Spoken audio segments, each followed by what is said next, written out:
Hello, everyone, and welcome to Nuuli Forged. We are a 5e actual play stream that takes place in the world of Nuuli, which came out of my brain, and 6 of my friends are wacky enough to venture in that murky mire. Because, I don't know, they got their reasons. Because we're wacky. Because you're That's what wacky. I do on And zany. my Tuesdays. It's true. Your Tuesdays would be so much less without Nuuli Forged. Tanner will be who plays Lunine will be along in a moment, and Sarah, who plays Andra, will be along a little bit later this evening. But they shall be here. A few fun updates. It is our 25th episode of Campaign 2, everybody. Ooh. Which is 25% of the way through. We've been playing this half 100. a year. Kind of, Wow. yeah. So yeah, 52. Hello, I've got it. Thank you for the Pikachus. Hello, Taco San Mashu. Oh, Selenar, you're in the chat too. Wonderful. I'm creeping. That's all good. It's nice to see you all here. Thanks for being activo. We will be having a couple weeks off. We'll be here next week, but then the next 3 weeks we will not be playing because I will be in Japan. So hard to coordinate that and figure that out. So we're just going to have those 3 weeks off. We'll finish up next week, and that'll be a little pause. But you should take that time to check out our other adventures that we've done over on our YouTube channel, including maybe the last campaign. Check out the highlights from that on our Twitch page here. And we even have a few mini campaigns, a few mini episodes of stuff, little one-shots and that kind of thing that people might be interested in. We did a one-shot for the Lego D&D thing with Yo Skylar Seymour, a friend of the pod. They're great. Love them to death. We did a little adventure into Wildmount on Exandria as well. So there's all kinds of stuff that you may find interesting over on that channel. Anyway, that is a big random roll. I'm going to need somebody to go ahead and roll a D28, and then we'll go around and make some introductions. So go ahead, somebody in the chat, roll that D28. Wonderful, thank you. Try to roll 20. Broke on me. It's all good. So, dear players, please introduce yourself, your character, and answer the question. Given the opportunity to dress up nice, what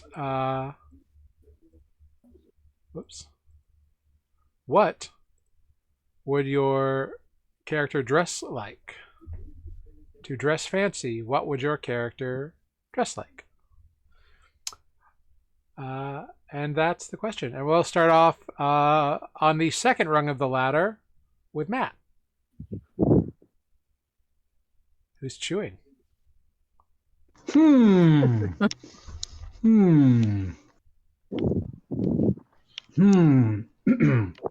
Okay.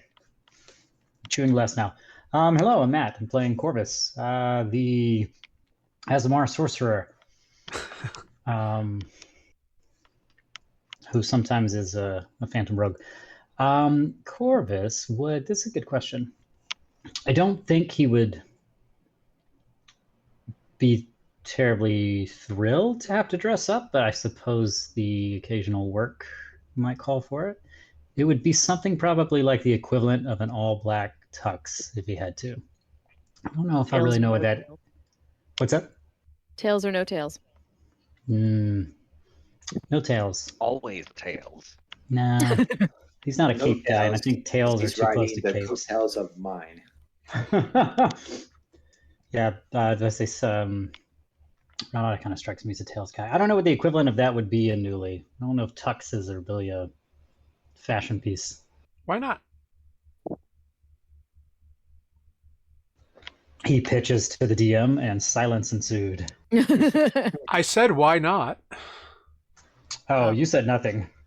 Yeah, I heard nothing. Oh, no. Well, I said, Silence. well, why not was my response to that. Tail, Canon, you heard it here, folks. tails are Folks. definitely valid. I feel like you've met NPCs that had like tailed coats in previous sessions. Oh yeah, I guess our butler in campaign 1. That's right. Yeah, Yeah, but no tails. fair enough. All right. Well, thank you for that. Next up, we've got Tanner. Hi, I'm Tanner. I'm playing Lunine, the Hexblood fighter. Matt threw me off for a minute.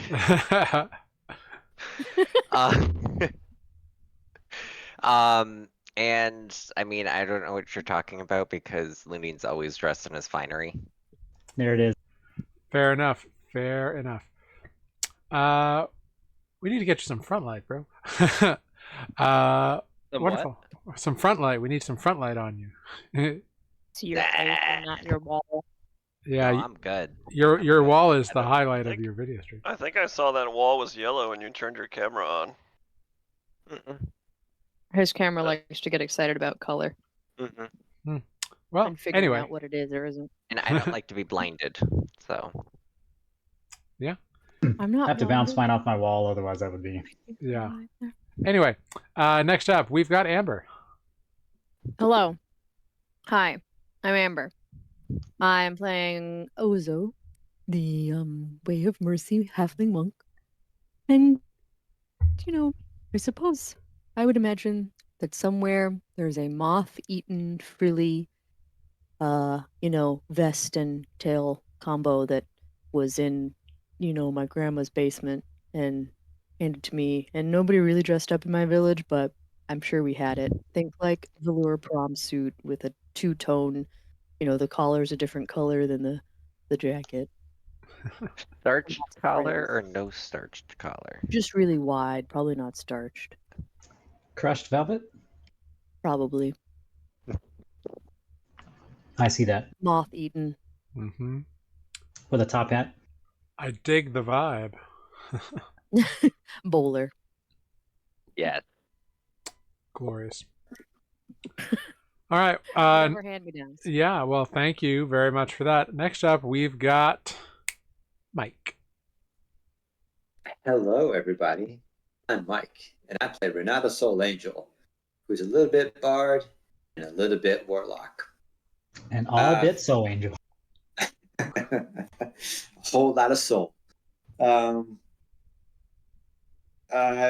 Fashion. I'm thinking now. I don't want to wear a tux. I feel like it's too constricting. But I wouldn't say no to a top hat. I feel like a top hat would really pull my look together. A cape or a cloak. Cloak would be No a little- capes. Not and maybe some funky shades, that really, I don't know, make heads turn. Huh. Yeah, I'm going for like a kind of a more weird fashion look. I think I know who you're going for. So I really need to pop out. I can't just be wearing a tux. That's boring. All right. But shades, a cape, a top hat. Now I'm getting some looks. So Indeed, you that's are. where I'm at right now. Wonderful. Love it. Thank you. And rounding out the top 6 or the top 5 tonight, we've got Jeff. Hello, I'm Jeff. I play Selenar, an elf druid.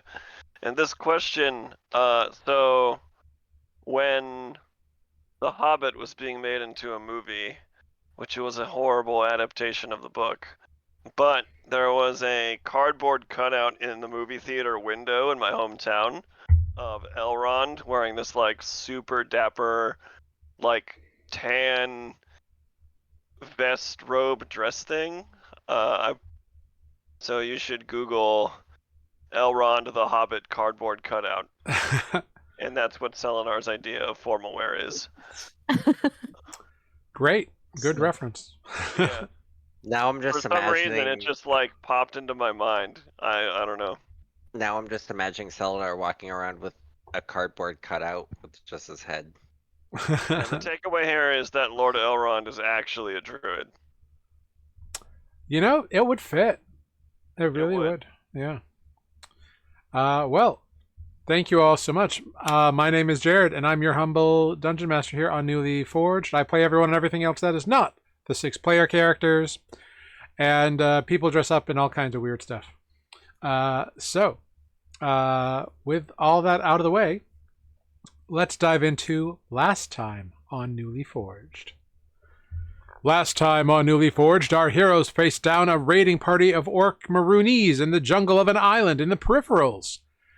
They had heard the force coming previously, and in order to save the crew of the Healer's Eye as they gathered water, our heroes set off to battle the enemy in the dense undergrowth.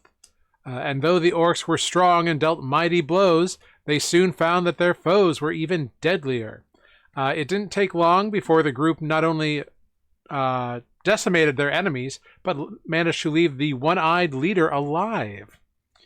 They returned to the shore to gather up Camilla, the orcish first officer of the Healer's Eye, and asked her to translate for them in order to pump him for information.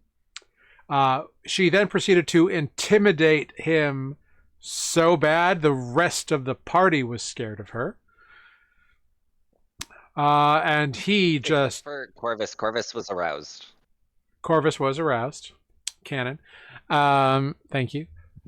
But indeed, he just spilled all the beans, all the truth. He and his crew had been shipwrecked on the Isle some months back, and this small little raiding party had seen their sails and desired to take their ship. Deciding to let him wander the jungle with his arms bound, the crew made haste back to the Healer's Eye, casting off for Shorebank, and that night, during a celebration in their honor, the party adopted the name the Dead Ringers. So you are now the Dead Ringers, which is fun. After a few more excellently navigated traveling days, the party made landfall at the small community of Shorebank, although to use the term community is generous. It is a ramshackle town full of people who don't want to be found. Pirates, criminals, thieves, people who are out of favor with various regimes, perhaps. It's where people go to be forgotten or missing or not found. Or to lay low for a while. Successfully making their way to the only bar in town, which also happens to be their only lead for Lunin's adventure here, known as the Clam, which is a massive structure built of the prows of 2 ships that have been kind of wedged together on either end of a smaller building to make the shape sort of an open clam. They have engaged the bartender, one Skal, for information and drinks. Lunin specifically has begun haggling for information on his own quarry, a particular red-skinned, purple-eyed tiefling, which is where we pick up. Lunin, you have just kind of picked up that you don't talk about people at this bar. You can ask anything you want about things, but people are a no-go here because nobody wants to be found. But you have successfully intrigued Skal, who, just as a reminder, is a massive 7'2" Vastvin. He's got like easily 350 pounds, heavily muscled, with a bit of a barrel gut, purpley blue skin, deep blue markings, and vibrant green eyes. Kind of wearing simple clothes and a small little blue vest that looks like it's 3 sizes too small. And he's having this chat with you, Lunin. Well, you know, if you want to find such an item, it does come from into town from time to time. And it can be found here on some nights playing a game of cards, indeed. You know when the next card night is? I do love to play. Well, if you're in for some high, or well, maybe not high stakes for someone as fanciful as you, sir, but certainly high-spirited, then... Behind high spirits. Excellent. Then the next night or so should provide you an opportunity, I think. All right. Yeah. How much is this information going to run me? Well, information about a poker game that one can possibly buy their way into. Oh, not too much, about 5 gold. I'll give him 6. I really like to play. Well, if you really like to play for such high stakes, I might know of a private game that I could send your way. That would be preferable. Well, such information and an admittance fee to the game, of course. We're looking more at the lines of 25 gold. So I'll give him the rest of the 19? He means in addition to what you've already paid. Oh, okay. Alright, I'll give him the 25 then. He smiles. Just go ahead. Just make me a sleight of hand check real quick, if you don't mind. Hold on, I'm doing math. Remove. Sleight of hand. 21. Excellent. Yeah, you seamlessly pass off these piles of gold, and he seamlessly makes it disappear. Nobody in the bar really catches the exchange. But he looks at you and kind of leans in close while he's passing over a new cup that he has filled with something.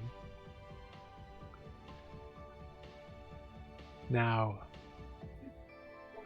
somewhere on the island, there is a hidden cenote. Not much know much about it, but if you look to go swimming for some rare items and a good game of poker, I happen to know the way. And he gives you some directions to where he calls a cenote.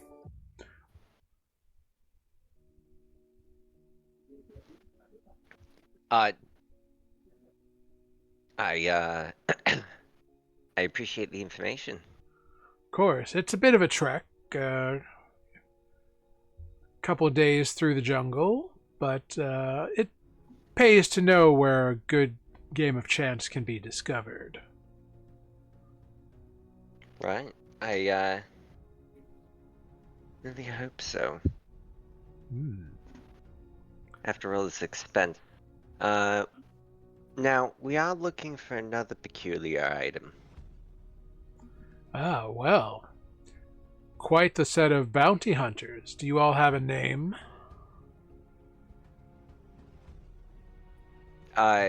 Looney's just gonna look over at Corvus. Corvus, mid beer sip. Dead ringers. I think you'll fit in quite well here. Now, this other item that you might be searching for.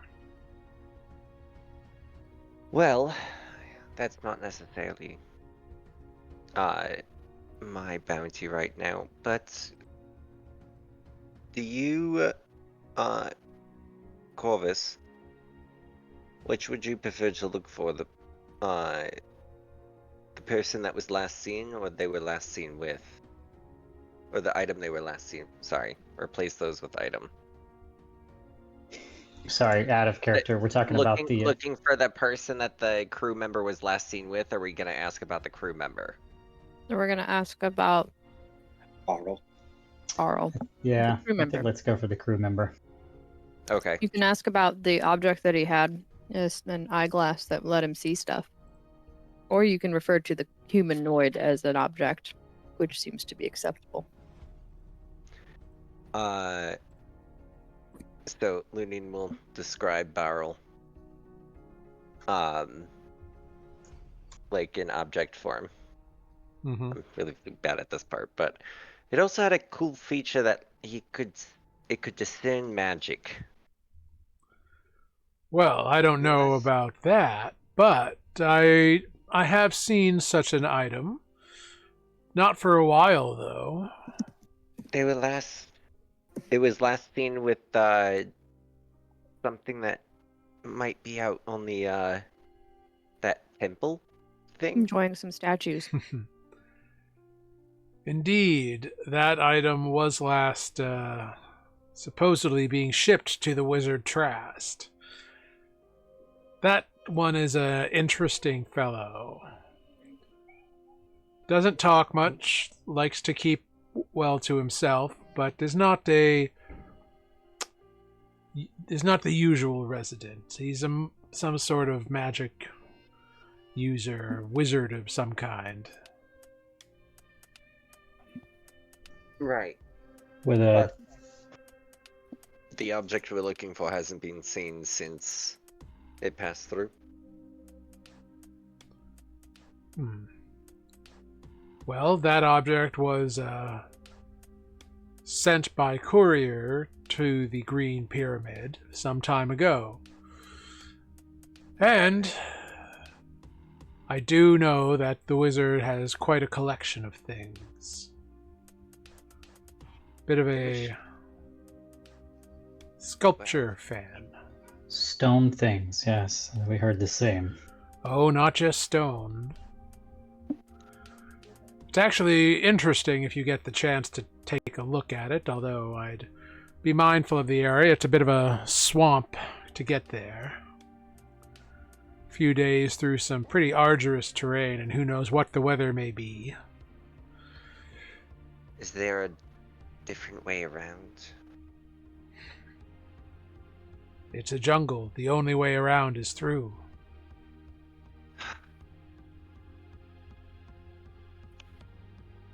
Which direction is it?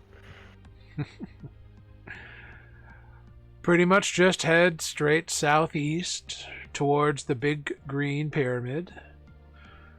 When you hit swamps, you're getting close. Right.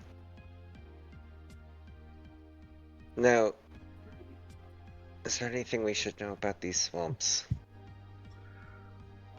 Well, I do think that there's all kinds of interesting things in the swamp.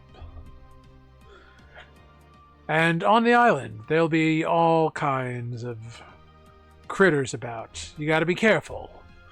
Weather can come up on you quick. Any particular horror stories you would like to maybe regale us with? Just a taste. He kind of rubs his chin. Horror stories. Horror stories. Just to give us a taste of what might be out there. Well, I'll try to remember some. Sometimes I get a little forgetful in my advanced age. That's true. That's true. I understand how that can be. And And believe me, medication's not cheap around here. Lunin will pass over his glass to be, the cup to be refilled, but underneath it will be two more gold coins. He grabs it and clears the cup away, refills it. Indeed. Let's see.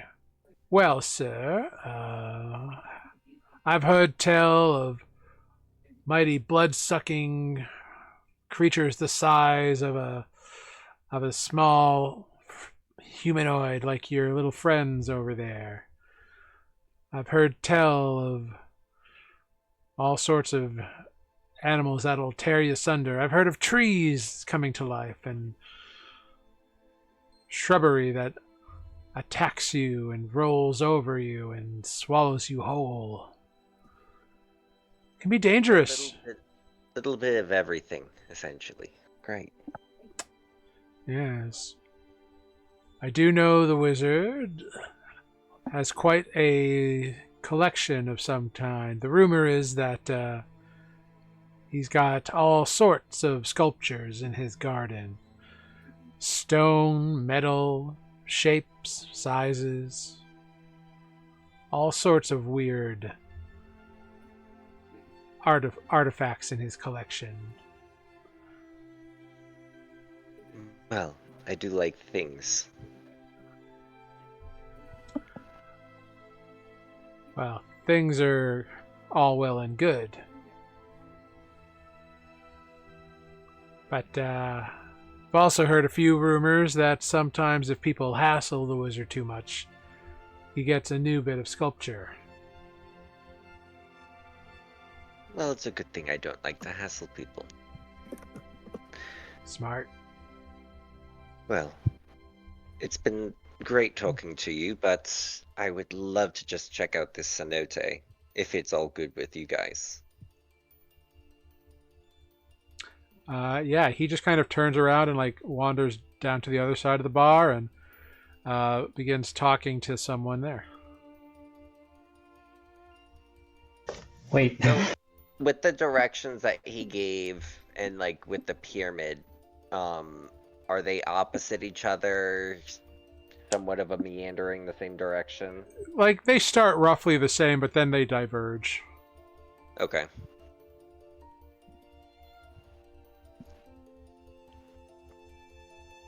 So do you guys want to help me with the cenote first, or do we want to go into this swamp?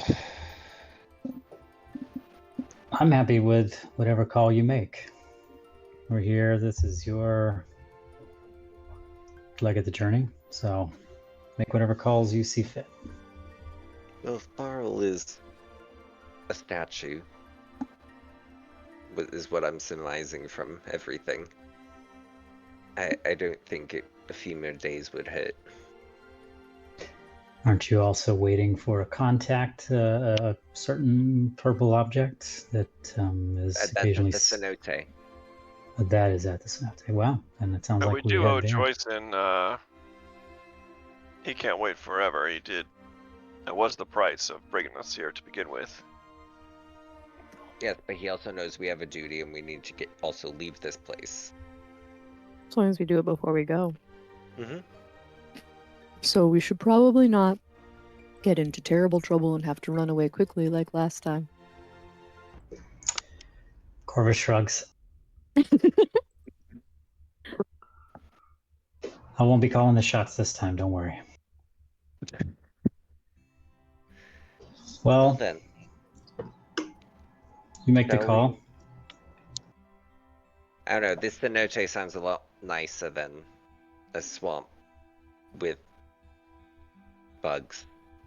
Well, either way, it's a couple days through the jungle.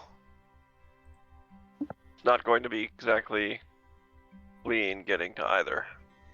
What Are they time in of the same day? direction? Which direction is the cenote in? Do you know? He said the temple is to the southeast. Yeah, Jared said they start in the same direction and then they split. Ah. Correct. I suppose we should find where we're staying tonight and We're set sleeping out in the first light. jungle. Oh, are we? You're leaving immediately? Yeah, there's no inns here. Yeah, we have to Okay. camp somewhere. Maybe we should look for some camping supplies then before we leave, if that's even possible. I'm sure we can ask the captain for some. We're gonna have to use it to get to his person regardless. Valid. Well, we'll sit here for a moment and finish our drinks, I suppose. in Yeah. my jam stash. That's true. You're supposed and to your jam perform. sash. Listen, I'm going to turn to Lunine at this point, Corv, as well, and say, listen, I just wanted to chat before things get noisy in here, and I'll make a reference to Renata. How are you feeling now that you're this close to maybe getting some more information from home? Curious, A little anxious or but just curious? cautious. What are your plans when you get this information? I mean, are you going to keep searching? Is this... I can't imagine we're going to find the answer to this so easily. No. But I'm imagining it'll lead to the next link in the chain. And we just keep going from there. Follow whatever. Maybe if it leads back to the mainland, I don't know. I don't know what y'all's plans are. Well, I guess what I'm getting at is I've got a little time off, so to speak, from my duties in Mindarian. So if this isn't the end of the road, then I don't see any reason why we couldn't keep hunting something down. Though I am curious, what is the ultimate goal here? You trying to get back home for good, or you just want to know there's a way? Yes. Yes, to which? Yes. Yes. I mean, it's not hard to notice you're not terribly thrilled being in this particular world, are you? It's dull. Dull. And it's That's the worst. dirty. It is dirty, yes. This is probably not the shining The example food of... doesn't taste as good. Go on.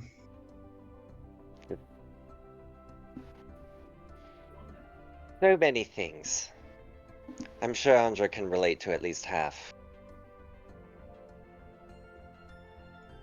We all pause and look at Andra. Well, I can't reckon I understand that Andra side of things. prestidigitates the area around Lunine. All I've known is been pretty dirty myself, so although this might be a step lower than I usually get, yeah, I imagine you must feel a little out of place here, especially knowing there's not really any of your kind here. The only other person I can think might relate to that is the pointy-eared one. But at least he knows how to get home, so we'll do what we can to help you find this information. And I appreciate it.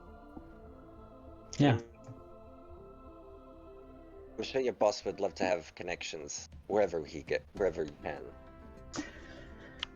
Listen, I won't. Him and I have Well- similar goals on that. I won't lie. I think that he could certainly use a bit of a traveling emissary of sorts. Part won't hurt him for sure. Jared, what time of day is it? It's a little after midday. You caught the first sight of Shorebank about mid-morning Okay. or late morning. So Well, Ronaldo's gonna do his show. We should go talk to the captain and at least get our supplies. Because we're gonna have to go make camp somewhere soon. As you wish, Marquis. Don't call me that in public. Don't worry. I don't think Marky, anyone it's a actually ever. nickname. I don't think anyone here actually believes it. Lunine looks at all the jewelry he's wearing and the finery underneath his armor. Hey, for all they know, that could be your captain name. You know, Could call you captain if you prefer.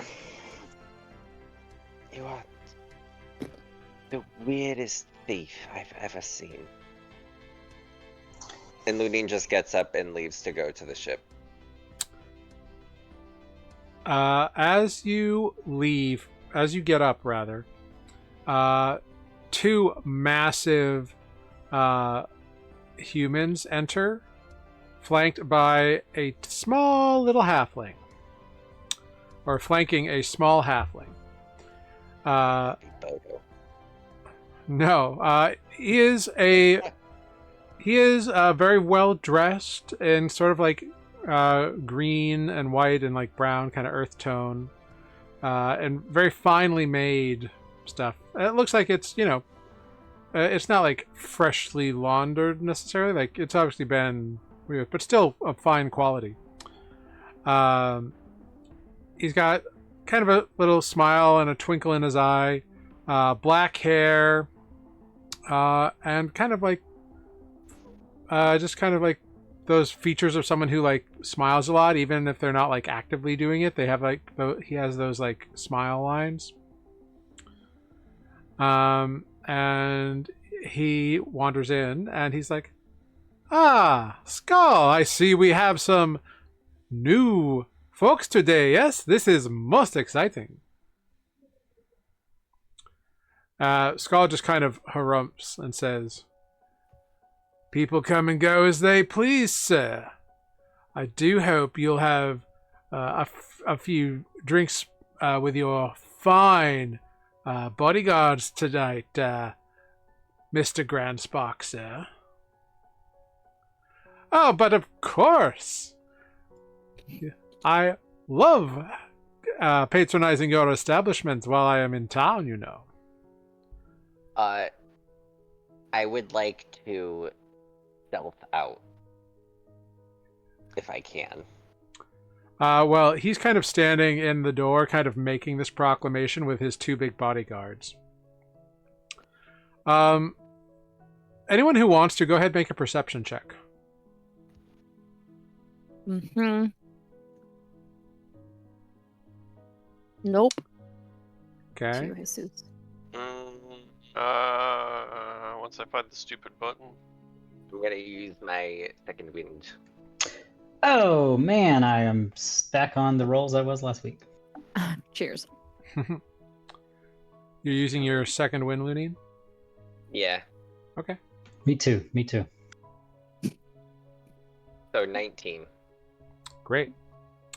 Lunine, you notice this individual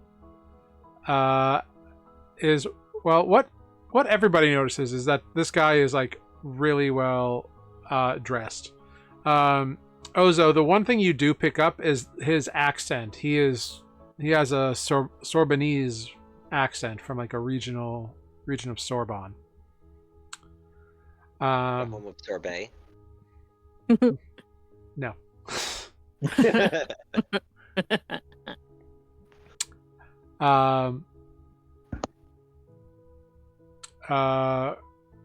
Selenar, you can tell that he's got like some fine jewelry on as well.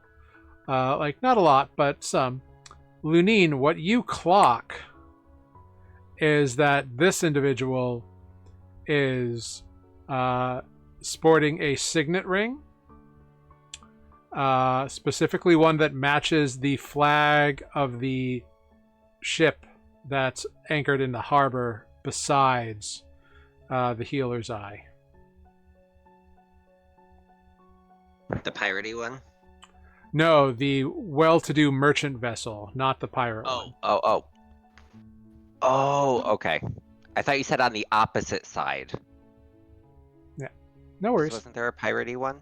There is one that's very like looks rough and ready, but there's also that one really nice looking merchant ship. Yeah. Okay.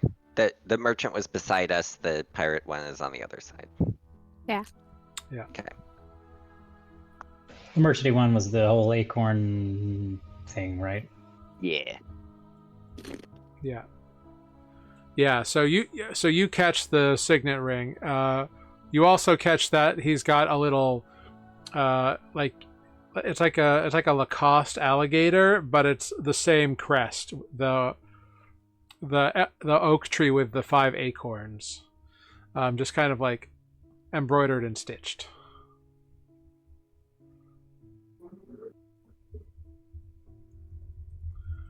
But that's what you all notice. But yeah. But if you want to stealth out, you can. It looks like he is like heading up to an open position at the bar, and these two like well-armed individuals are like keeping pace with him. They are obviously bodyguards.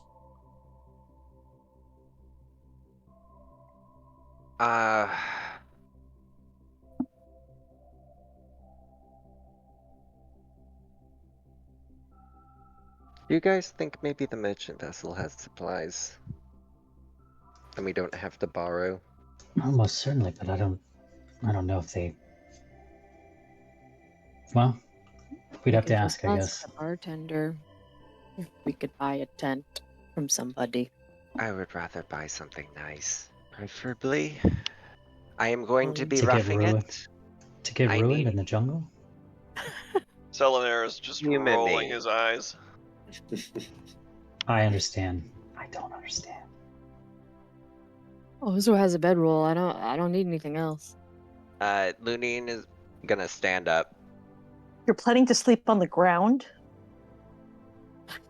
Right. Lunine's gonna stand up, and I'm going to dismiss my armor. So now it's just all Cool. finery showing. You all watch as like a breeze sweeps through, and Lunine's armor just kind of blows away with the breeze and like recedes away and kind of like falls off and disappears. Orvis rolls his eyes. Definitely a display of magic like that definitely raises eyebrows, and people are like look and notice this. Have you, has, Renata started playing music yet? Has he? I don't know. I was waiting for you actually Cool. to be like, "Hey, Mike, roll a performance check." Yeah, go for it. Oh. Are you like wandering tables, or are you like standing up somewhere specifically? There's no like stage here. That was the gist I got from last week's session when I asked about performing. So I would find like just a quiet corner that's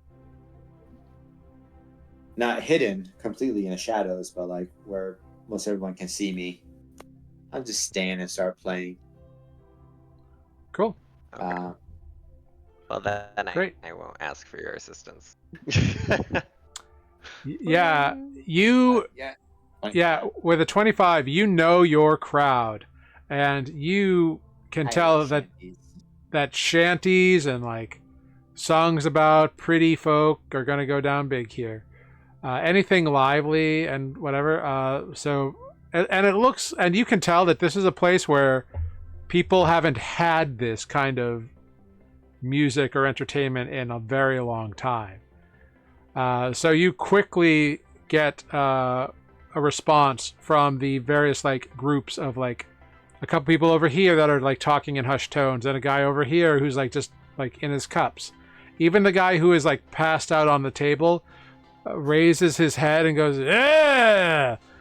And you are well received. There's a couple of ladies here like clapping along. They're having a good time.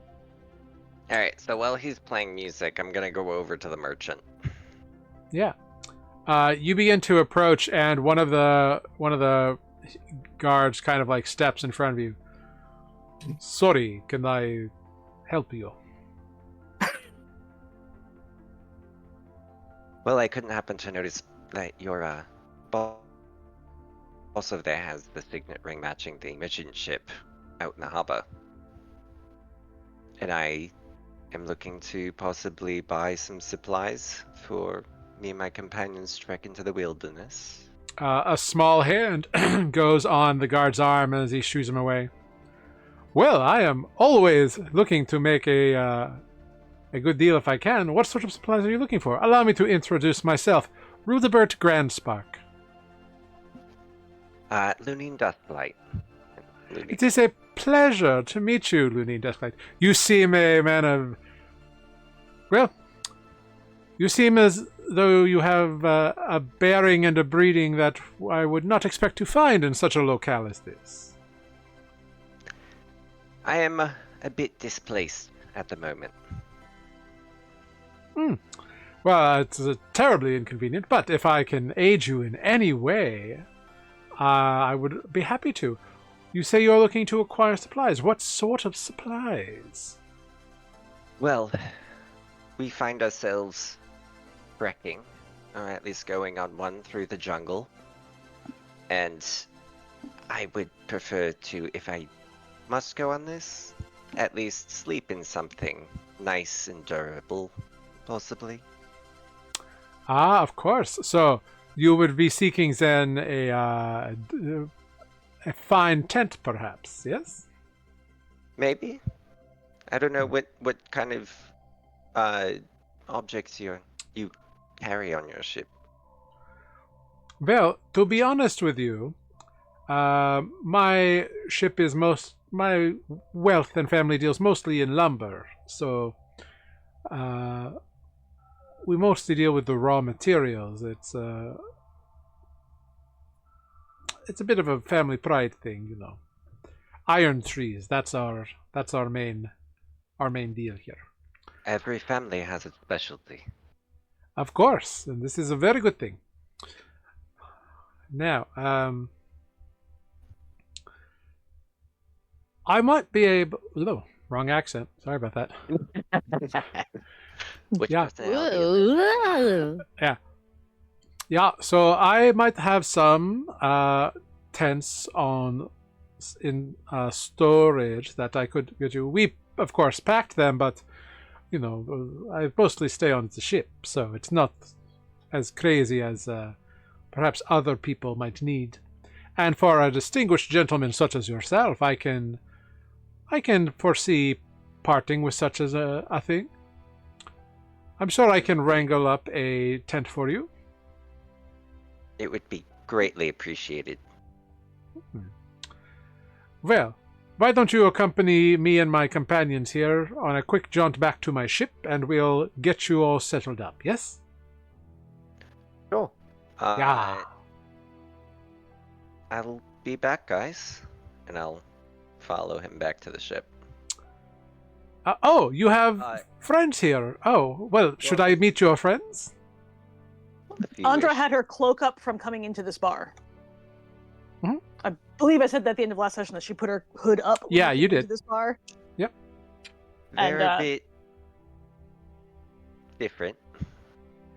Does this mean you will be needing multiple tents then? If it's possible, or if we could maybe get something built that we can put up that fits more people. If you have the lumber. Ah, well, lumber I do have, yes. But not particularly stocking.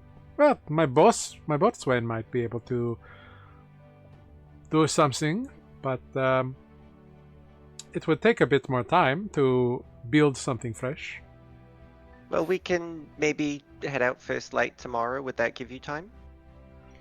I'd have to see with the boatswain. I know that I have I'm fairly confident I have a few tents that can accommodate you. Yeah. Okay. Will does he mean like enough for the entire party, or just? He doesn't seem sure. He feels kind of he has Okay. at least one. Okay. I mean, we can accompany him back to the ship then. Of Would you course. all care to come to the ship, or do you want just me? Oh, if your friends would like to accompany us, you have a business partnership with these people, I assume, or some sort of a. Deal currently. Ah. Well, it is quite possible. You are welcome to come, of course. My rowboat is waiting. You are also friends with the entertainer, I assume, for I have not seen that man before either. Oh yeah, he comes with. Well, that is very exciting. And there are what? How many of these fine people are yours? There's 6 of us. Oh, the performer, obviously. Yep. How engaged is the rest of the group? Because Lunine came over here to talk to this guy. Renata's out playing in a corner and kind of getting people up and at him. Where's everybody else in this moment? Andra is in the shadows with her hood up, possibly near Renata, keeping an eye on him. Okay. I did not expect I'm- that. Okay. Yeah. I'll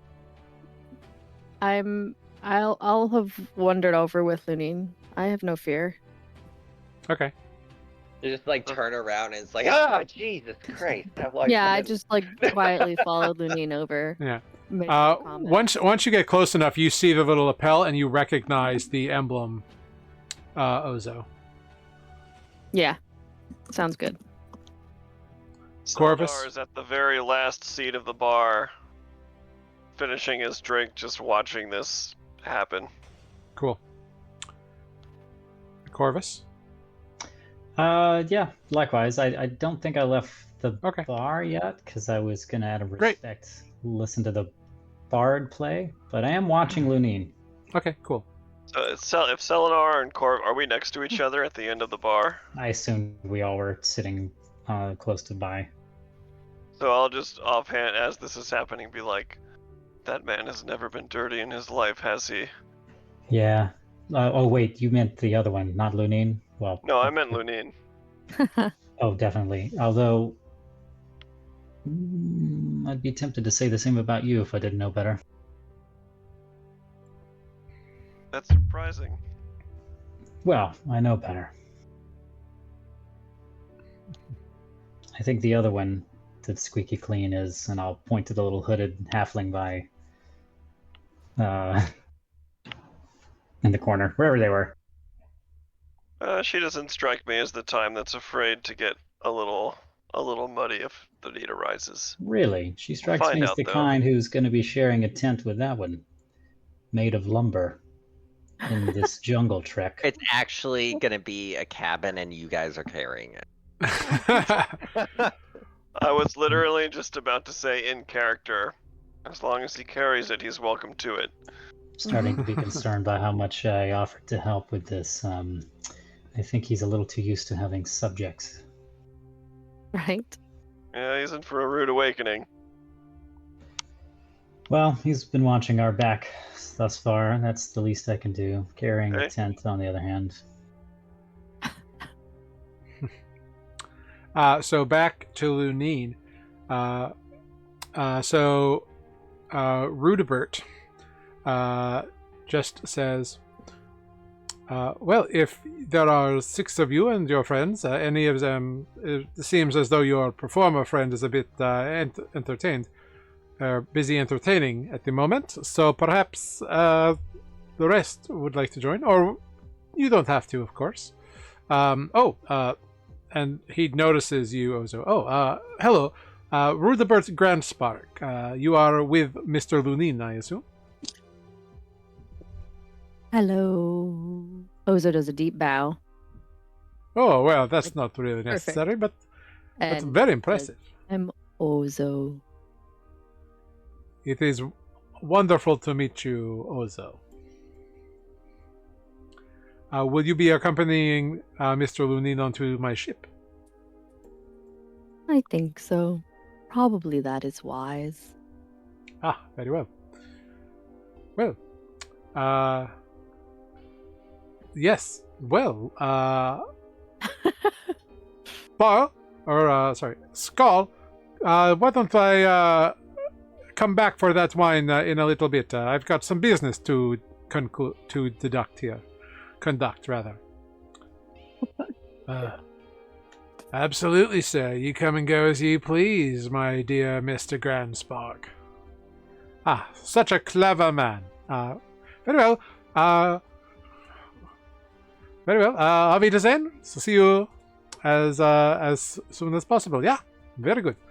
And he stands up and kind of like walks. His bodyguards flank him, and you are welcome to follow him to his ship. I guess that's our cue. Is the bard done? No, he's still playing. I'll wait a little bit. Great. Andro's definitely staying with Renata, blending into the crowd as best as possible. Yeah, definitely. Go ahead, just make a stealth check.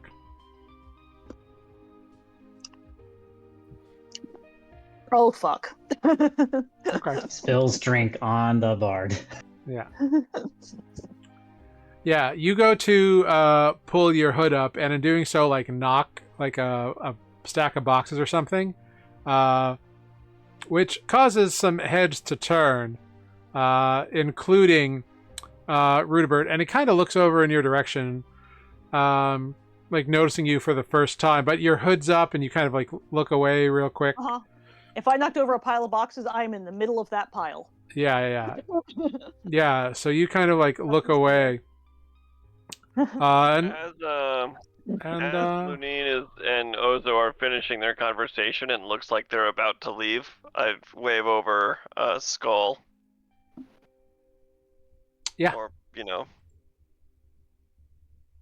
Skull, Yeah. is there a place in town where we can buy a shelter? We're to stay in the swamp tonight. Well, Ward off the mosquitoes. oh no, of course, Master Elf. If you be looking for sundries and the like, you can absolutely check out Drags. They have a dry goods store, she and her husband. One of the few Sounds spots like on the exactly island. what we need. Where will I find it? Well, just down the road a ways, or the beach, I suppose. Follow the path about 300 feet. It's got a big old sign out front that just says Drags. Appreciate the help. Of course. Good people there. And I look at Corvus.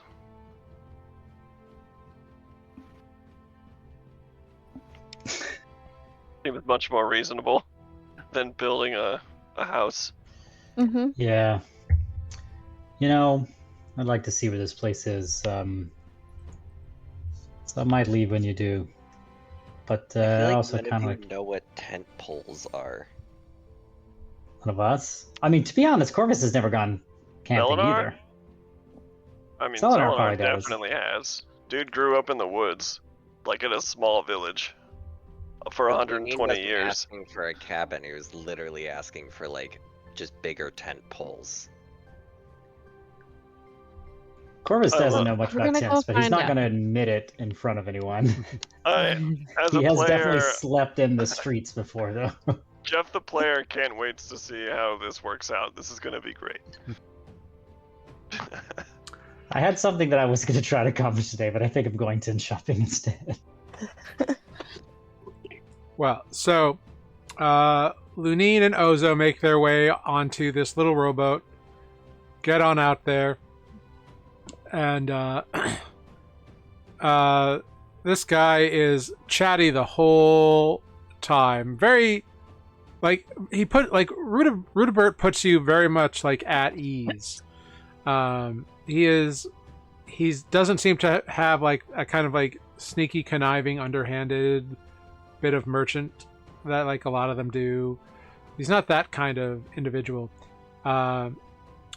You get the sense, Lunine, based on your dealings with him, that he's really is a purveyor of a high quality product, and he starts talking to you about his family, how his father and his father's father and his father's father's mother started this whole business of tending the land, how most of his other siblings are involved in the business in various ways. There's one sister that he kind of glosses over a little bit, just saying that she's not part of the business. And they row you on out to the ship. You get there, and he calls for an inventory on any tents that they might have, which comes back as a positive. They do have a couple. They have two. I'll take them. Great. Very well. With all the charge and everything, they're not like anything particularly fancy. They're just very things. But he says that there's 2 we could spare after the inventory is given to him by the quartermaster. Which there's a lot of like halflings and humans on this ship, and like you can see that there are guards on the ship as well that are like they have crossbows like armed and ready, and they are just constantly on guard, which doesn't strike you as too crazy. You also can tell that this ship is extremely well made and looks much newer than other ships you've been on in this realm.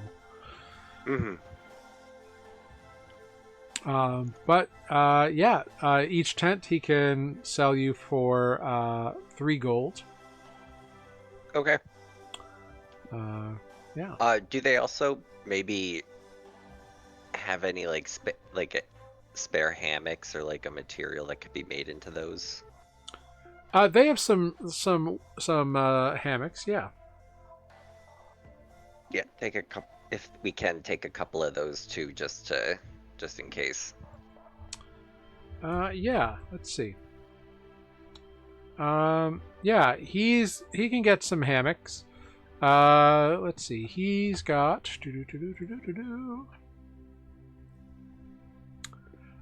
He's got 2 hammocks.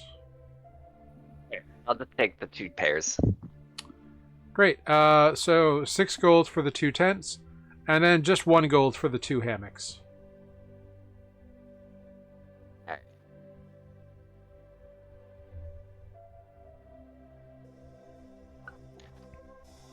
So, are you this merchant business? Do you work with other families as well? Yeah, from time to time. You see, we are very prominent in Sorban, where we are from. It's a... Are you familiar with Sorban? No. Just assume I don't know anything. Well, one can never tell. I mean, you are definitely a striking man. Sorban is a bit of a more northern continent. Very wide, expansive, amazing timber forest where I am from on the northwestern part of the continent. Very large mountains to the south of us, but a solid area for the growing of very strong trees. And yeah, my family has been nurturing and growing these ironwoods for many, many generations. And we are famous on Sorban for these trees. So we have recently decided to start expanding this ship commissioned by my father just so I can sell wares and establish new meetings. However, my iron oaks are... the lumber... I haven't found a buyer yet. I am currently in the lookout for one. So if you are looking to purchase perhaps a very stout quantity of lumber, enough to build a ship perhaps, then I can definitely help you with that. One day. A ship would be lovely. However, I am a bit far from my family funds. And no crew. No one to build a ship. Well, it's a bit of a very long story. Well, perhaps if you are going to be here for a while, as I search for this buyer for my own wares, we can regale one another with such things, yeah? Well, Our friends nowhere on this ship. They have, they're waiting for Of course, I did not mean to keep you. finish. No. They know where to find us. Ozo, do you want to stay here for a bit? Oh, I mean, I don't want to impose on the gentleman's hospitality. Nonsense. Meeting new friends and clients is always a wonderful thing. Come, let us have some tea, yeah? And he leads you down for some tea on his ship. It's a nice. He's got like a little veranda thing that he like has on the back of his cabin that they like serve him tea and you all tea, and it's a very fun little couple of hours spent chit chatting. Meanwhile, Selenar and Corvus, are you heading out to Drag's Dry Goods? Yeah, after we finish our Yeah. delicious grog, or swill, I think it was called. Yep.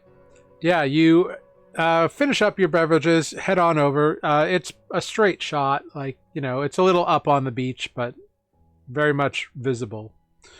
And you enter and you see these two orcish individuals are there. A very tall woman, very broad shoulders, and then a much shorter orc male. And they look at you and they go, "Ah, welcome to Drag's Dry Goods. We are Drag and Karn.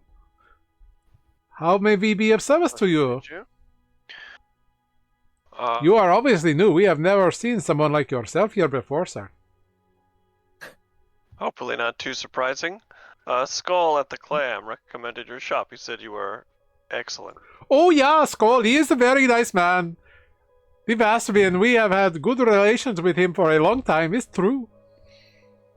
Oh, for sure. My friend and I are just looking for a shelter. We're going to be going out into the swamp for a couple of days. Ah, very well. So, you are looking for perhaps sleeping bags and tents, and perhaps some terrapins to keep everything nice and warm and dry. Yes. Everything but the sleeping bag. That I already have. But shelter, bug net, food. Oh, very well. Fire starter. Ah. Things that will need to be as comfortable as possible on your island. Well, honestly, the comfort is a bit of a long shot, but we can provide you with the basics, yeah? You know, it won't stop me from trying. Wonderful. Yeah, so Selenar is just looking for a tent and a bug net and something to start a fire and rations. Yeah, definitely. Yeah, so you can find a tent for for 2 gold, 4 silver. It's not a very like well-made tent, but it doesn't have any holes in it, and this tent can fit 2 people. Do they have more than one? If I were to send the rest of the party. Yeah, they seem to have a couple. They don't. It's not like a big box store. Like, you know, it's what they can get. Like, if Lunine and Ozo don't acquire enough for everybody, then I can say, "Oh, we went to Drags and they were great. You should go here and pick up what you need." Yeah, definitely. Great. So I'm gonna buy a tent. Mm-hmm. And I'll offer Corvus if he'd like to share, because it looks large enough for 2, if he doesn't mind. Won't bother me. Yeah. And then... If it's long enough for you, it's definitely long enough for me. I don't know what to call it in D&D terms, but something to start fires. Tinderbox. Yeah, just a little tinderbox. Don't you have a thing for that? Oh, I have a tinderbox. Okay, that's already in my equipment, so never mind. Yeah. And a week's worth of... food, rations. Yeah, you can. Food. Yeah, you can get 7 days of rations, which everything here is a little. The rations are one of the things here that is not actually marked up, because they can like make rations here. So the rations are 5 silver per day. So that's 3.5 gold. 3 gold, 5 silver for 7 days of rations. Great. So I'll hand over 6 gold, which is a little more than, and I'll buy the tent and some rations for a week. Great. And thank them for their help. And Yeah. leave. And Yeah, back to the bar, they'll- I guess.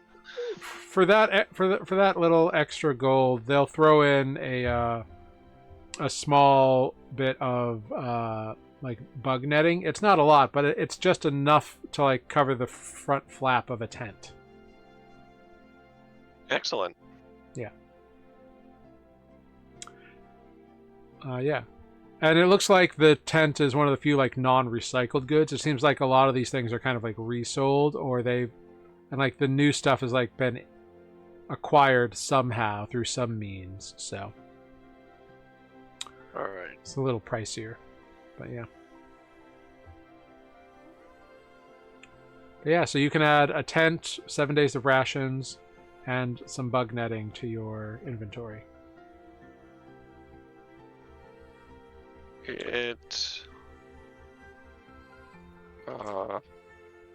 The shorter mail looks over to you, Corvus, while Drag is dealing with Selenar.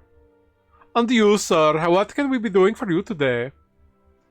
Yeah, well, I think my tent situation has been figured out, although I am curious. Would you be needing a bedroll or a blanket or any sort of waterproofing material, perhaps? Some burlap?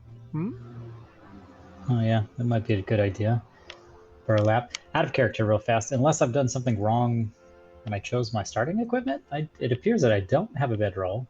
I should assume that is not a thing that is given on every do you remember what starting gear you selected?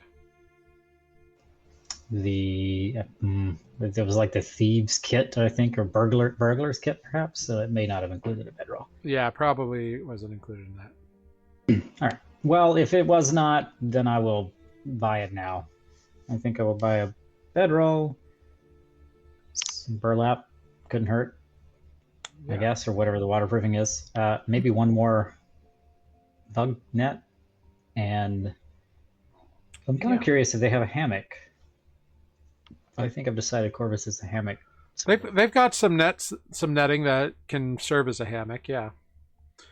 Okay. For all of that, it is 3 gold and 7 silver.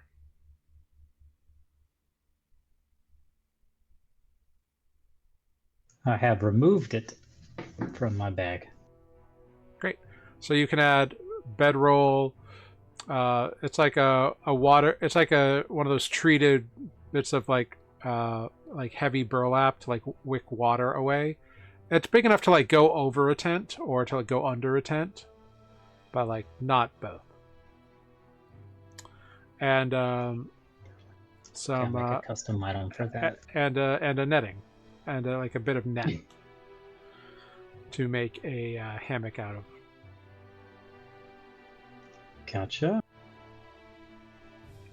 It's like one of those like big braided rope kind of hammocks, like, you know what I mean? It's like that kind of deal, only without the big wooden separator things. So it's much more cocoony. Oh yeah, gotcha. All right, so let me hang on. So I added a bedroom. Meanwhile, back at the clam, Renata, things are going great for you. People are like, there's not a lot of people here, but more people are slowly coming in as like the day is getting hotter. And like, you know, people are hearing the music as well.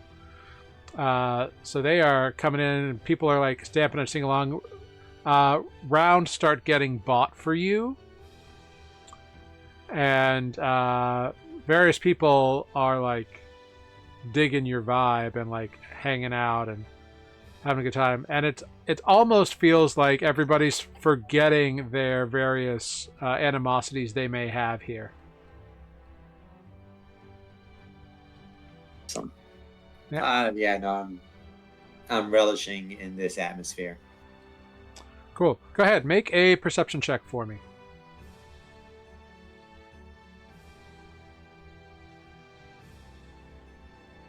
As long as no one is asking for a piece of my hair, life is good. Oh my god, a Hey. nat 20.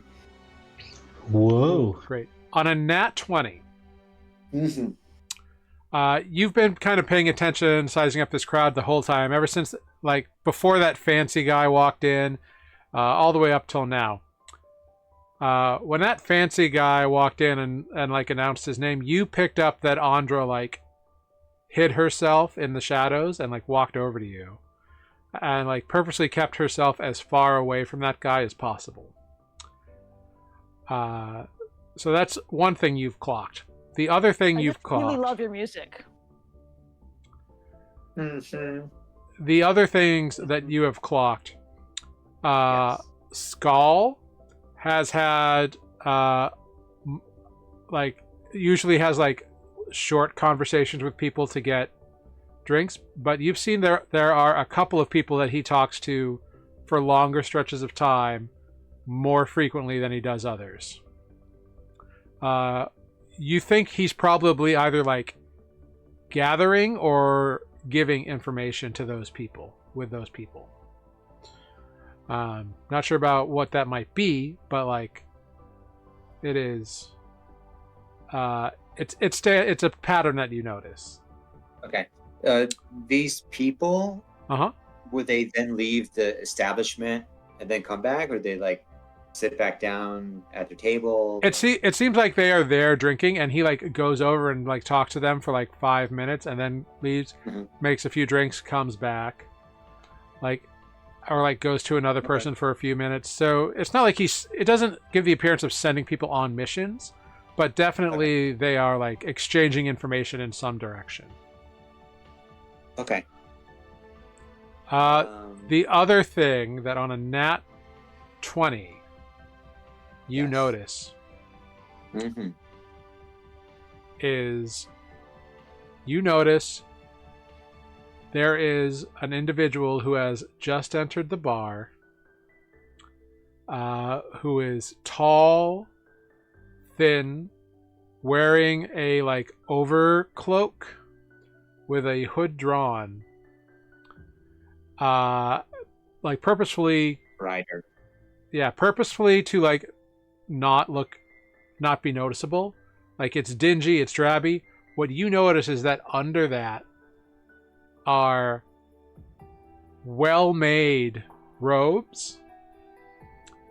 Mm-hmm. You notice the hands are long, delicate fingers, and you see bits of long white hair poking out from under the hood, and the top of the hood rests on pointed ears.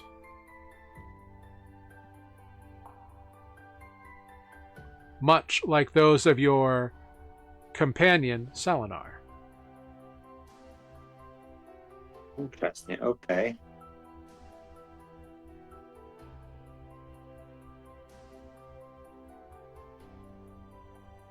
I have Okay, pointed ears. But I mean, at the moment, I'm still.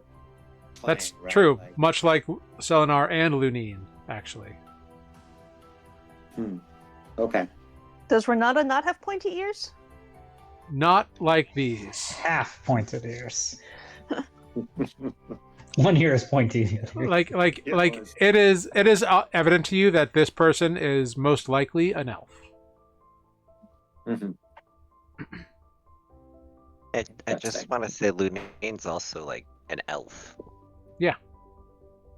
But you also have like other stuff going on that is more prominent. Yeah, he. True. People notice the make antlers or the pictures. branches. Yeah. And surprisingly, very few say anything about it, so. A lot of people avoid Lunine because he looks so weird. I mean, that makes sense. Yo, I wish I had that in real life.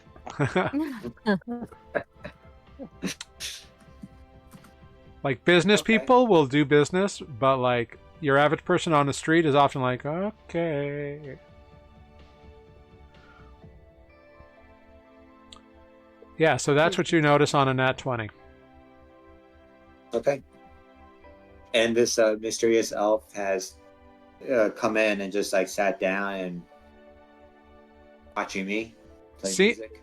yeah, it doesn't go to the bar, just is kind of like, make an insight check. Actually, since you're going to do this.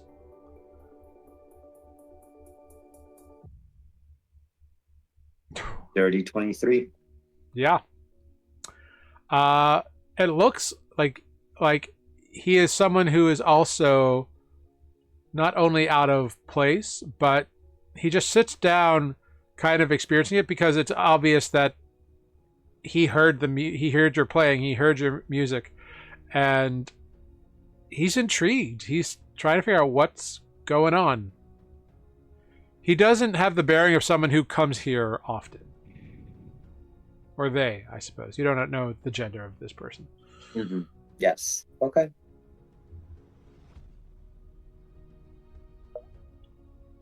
Yeah.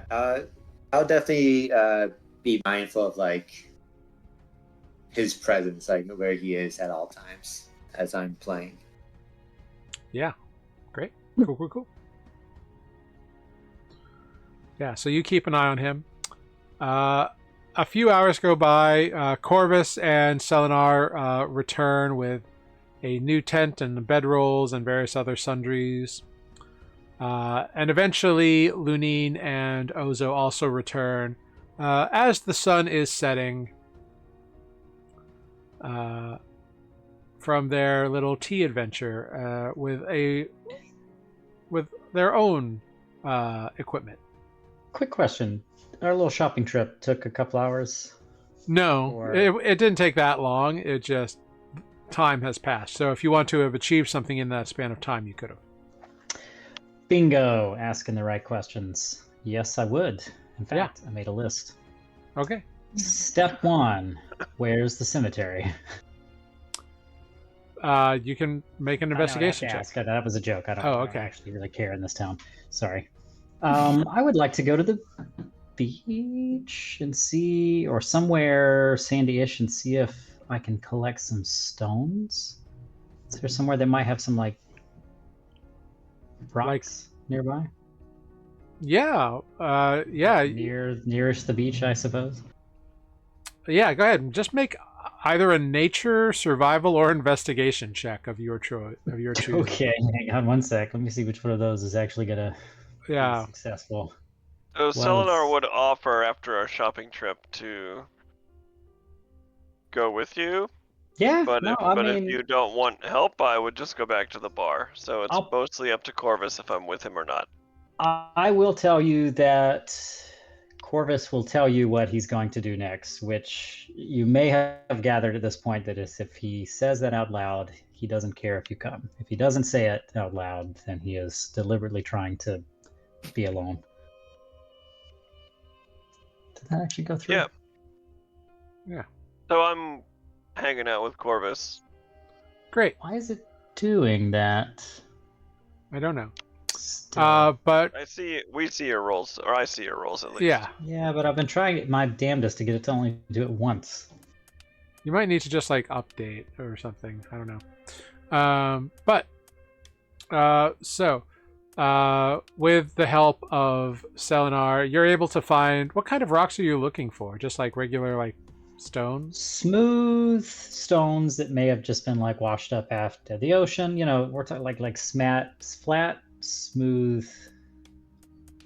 You know, yay big, the kind you might skip on the water. Yeah, so you've got to like, this is probably what takes you a while. You have to walk kind of to the end of the beach, because where Shorebank is like the nice part of this island. The rest of it is super, super rocky and treacherous. So if you walk that like half mile or so, or a little bit more, to the far end of the beach, you are able to find like rocky shores and gather up some stones. Oh gosh, actually, I'm sorry. Can I? It's not necessarily retconning. I meant to ask for one more like pouch when we were at the camping store place. When we were at REI At Drags. at Drags, would I have been able to buy that? Sorry, I don't know how Yes. many pouches I have, and I don't want to metagame too much. And Yeah, you can buy another pouch at Drags Dry Goods for 6 silver pieces. 6 silver pieces, excellent. Okay, I'll add that. Mhm. I'll take that silver away. Oh, you know what? What the heck? Let me get 2. I'm gonna take away 12 silver. Yeah, that's fine. It failed to remove.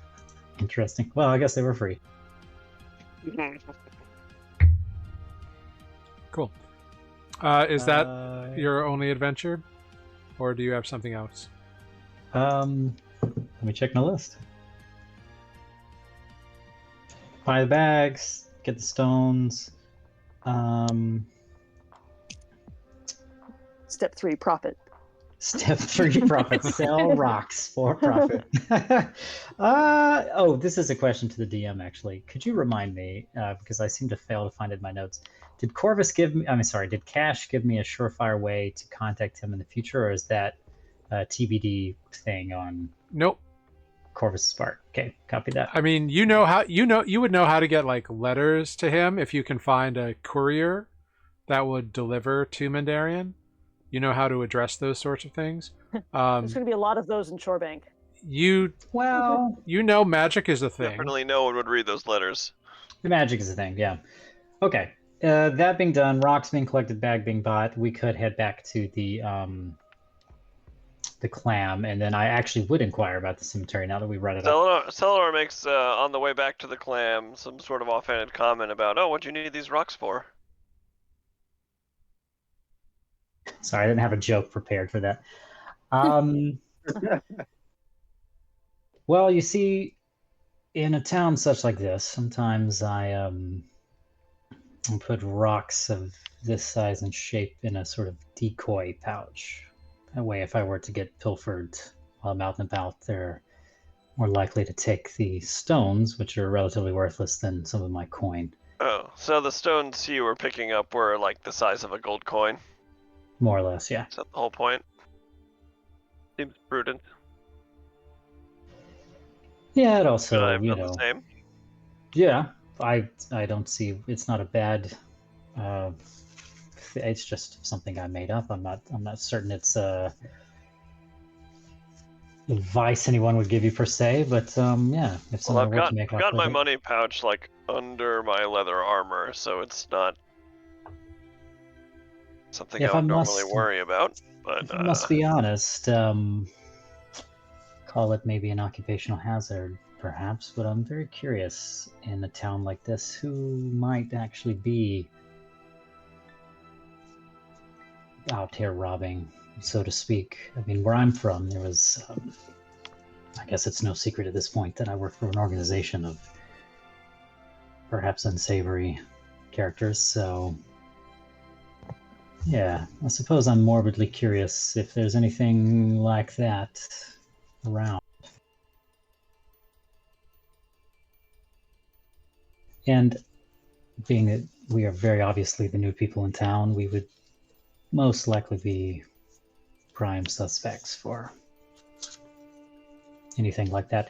If they're good, they'll try to take it off us without notice. If they are brave and we're alone, they may not need to be subtle. So I would always recommend at least one more partner if you're going out in town. Oh, for sure. If they try to ambush us, that must be a risk they're willing to take. Seeing as how most people here are here to lay low, though, perhaps everyone sort of leaves each other alone, but who's to say? I am curious, though. Let's not find out. Well, I guess I won't go out of my way. I wouldn't think you would. You don't seem the type. I take that as a compliment. It was. There are some that go out of their way to harm others for no reason but to benefit themselves. You don't seem to be that evil. I don't. One reason I'm still here. I would like to think that being bad has nothing to do with it. Now, have I done things that might be viewed as unsavory in the eyes of the law? Perhaps, but yeah, I mean, I don't go around robbing people for my own intent, I guess, if that's what I'm trying to say. And certainly not Have we harming without seen- provocation. Jared, have we seen any law enforcement at all here except No, the bartender? just the two guards. Yeah, just the two guards that serve as bouncers outside the clam. Yeah. This is not a like established community. Like there's no Yeah. dock. There's no law. There's no dock workers. There's no law. There's no guards. There's no jail cell. If someone wants to stab someone, they'll probably just do it. Yeah. This is a lawless place. Yeah, that's what I What? gathered. So in character, in a place like this, the only law is what you could get away with, and what risks people are willing to take. I would like to think that here everyone shares a sort of common interest of being left alone and not being found. I'm sure there must have developed some sort of order of sorts, I guess. There is oftentimes honor among thieves. And it doesn't strike me as a particularly unruly little village, all things considered, but it's not yet. Me, it seems like everyone's here just trying to make their way, same as everybody. The sun hasn't set yet, however, so I suppose we shall see after dark. Well, I don't plan to be in the village after dark. So I don't think any of us are. Trudging our way through unfamiliar forest in the evening to set up camp in the dark seems unwise at best, stupid at worst, and downright dangerous if you go even farther down the list. We should be finding a dry place to camp sooner rather than later. Well, I suppose we should get back to the clam and see if Lunin has returned from his trek to the most pretty ship. Great. Seems So wise. yeah, The others might need to take a trip to Drags anyway before they turn in themselves. great. So you return about late afternoon, and Renata's still going strong. People are like plying him with like drinks if he's so inclined to partake. Absolutely. Andra, what are you up to as you spend all this time watching Renata's performance? I am mostly trying to be very inobtrusive. If there's a bunch of people crowd around watching Renata, I'm going to be in the middle of that group of people. Be like, yeah! Wow, this part's so great! And generally just keeping my eye on Renata, because I know the rest of the party has left us here. Mm-hmm. So I'm keeping an eye on the person I know here, while trying not to draw attention to myself. Very fair.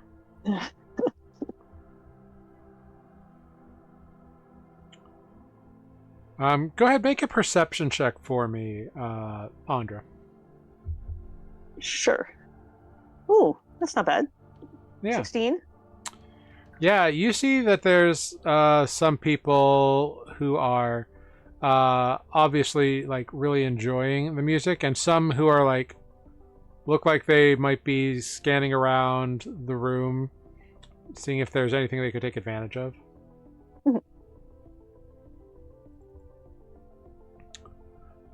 So yeah, that's what you see. Great. Shortly after Corvus and Renata return, Renata, you see that cloaked individual that you assume to be an elf gets up and leaves the bar.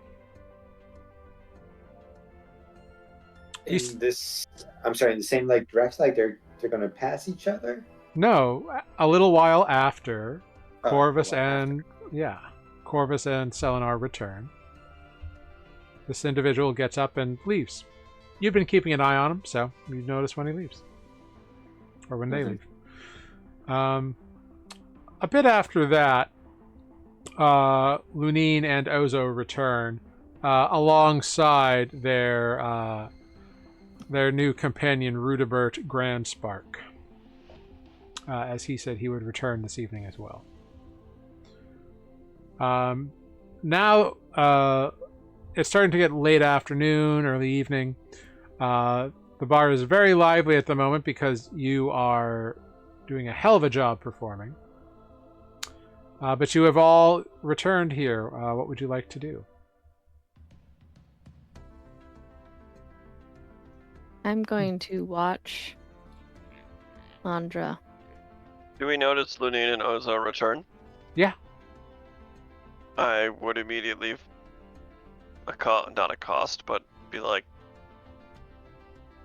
did you have any success on your excursion?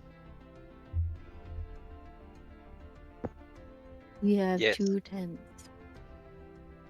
2 tents, 2 hammocks. Oh, excellent. Are they large enough for... Corvus and I went to the store as well and picked up a 1 tent large enough for the 2 of us. Are your 2 accommodating for 2 people each? Or are Renata We got- and... 2 tents and 2 hammocks. So everybody's covered. Great. Dang, I didn't need to buy a hammock.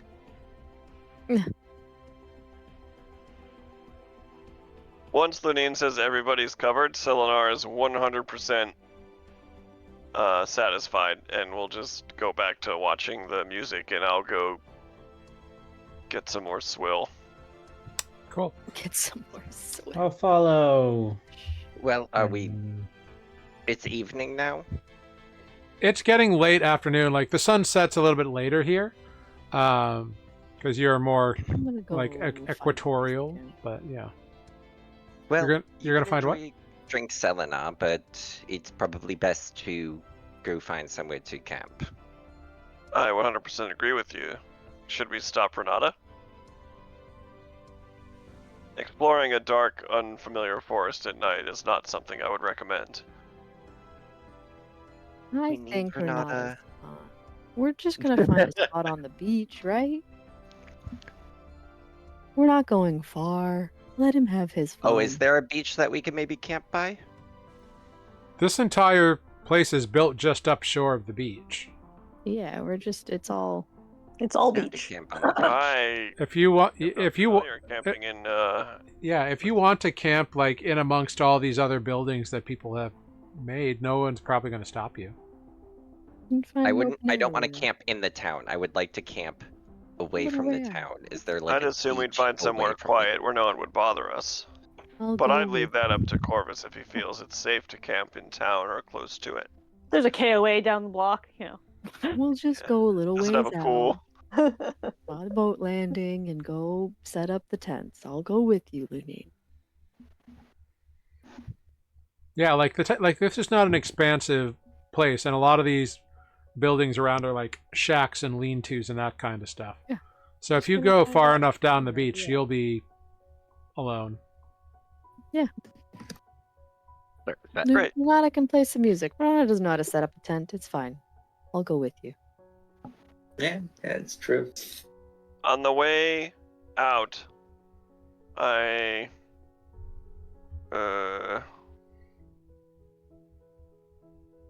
even if he is in the middle of a song, I message Lunine and say we're gonna You go mean set up Renata? camp on the You mean beach. Renata? Yeah, sorry. Yes, Renata. We're gonna go set up camp on the beach. See you whenever. Cool. Go ahead, Uh, make a not in survive. that direction. Go ahead, make a survival check. Selenar, you can have advantage because you're in like a group of people looking for a good spot to camp. Am I finding the good spot? I'm letting Corvus decide where we're camping because I don't know where is safe. But Okay, I'll roll a check. whoever is leading, roll with advantage. Not I. So Yeah, Selenar maybe is not Great. confident in his ability to find a safe place, Great.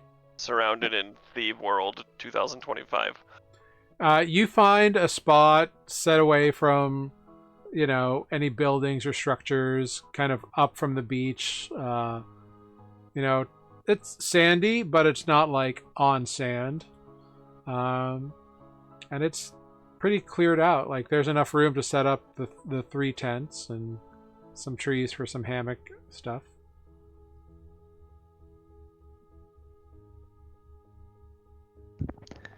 Ludine's just gonna look at the supplies and look at Ozo. Yeah, Ozo's gonna just start setting stuff up. It's fine. Great.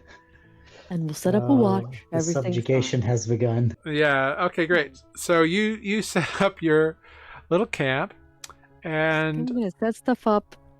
I'll figure it out. yeah, I lived in the woods. It's fine. and you set up camp. Renata, as you kind of finish up, is everybody else going, or are some people also staying with Renata? I'm staying at the bar. Okay. If people are leaving this bar and I can follow them, I will go with them.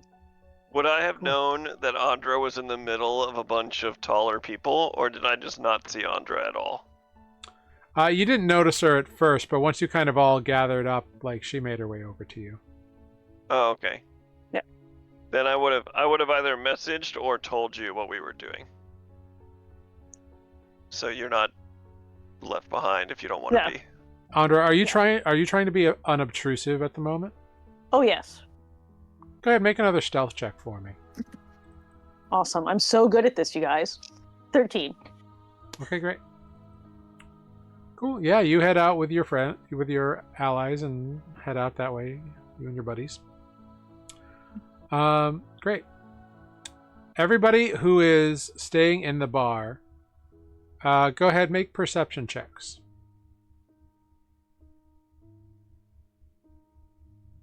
Oh, come on. I need to turn this around. Oh, I might have done that. Nah, Now the 6 you're is... still rolling twice. What? What do you mean? You're still rolling twice. Yeah. I see a 24 and an 8. I see nothing else. We see a 6 and 11, I see and a then 6. 24 and an 8. You see a 6? Yeah. Yeah, you rolled a 6 before the 24. Sorry, Yeah. Brohim. All right. Well, good night, everyone. Cool. All right. Well, time goes. I hate when you do that, Matt. Stop doing that. I thought you said it didn't mess up the camera thing anymore. No, it absolutely does when you turn off the video. Oh, I thought you said the Discord remembered and it wasn't weird. No. No, it remembers your placement, which means when you turn it off, the video disappears, which means the placement gets all screwed up. Oh, I see. All right. I promise to only do it one more time this campaign. Yeah, that's right. Anyway, great. So you play as late as you want, Renata.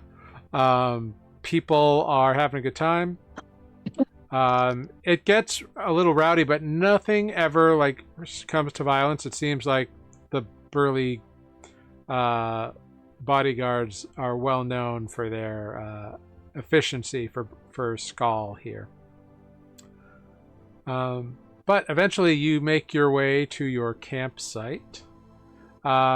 Many individuals come up and try to like convince you to like go to their shack and whatever. So wait a minute.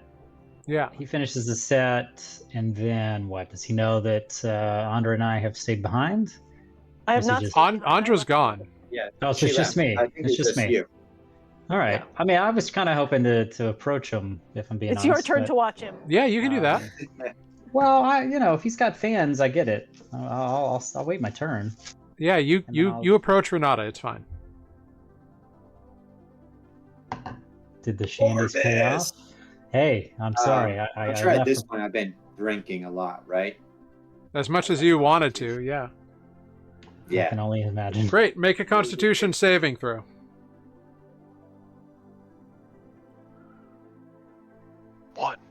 One. You did so much as like end your performance as you forgot to keep playing. You are sloshed. I just Okay, stopped so I go- mid-song. It's like, all right, I'm done. I go catch Renata as he falls off the stool he's on.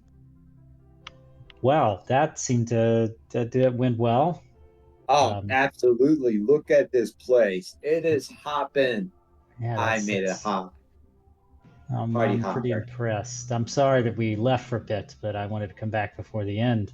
My man, Corvus, you missed the very beginning of the song that I was dedicating to you. No, you It was played a it. single note, but I'm working on it still. Well, I was going to ask how that is coming along, but I'm really glad to know you didn't debut it without my presence. Still a work in progress, but not to tease you, it was a G note. Yep, that is one of my favorite notes, so that is a good start. Do you know the G note is also called the soul note? Oh, Soul. I see Soul what you Angel. did. I know. Yep. It's a piece of me in this song. I might Dedicated like to it you. less now, but that is a very clever thing you did. Thank you.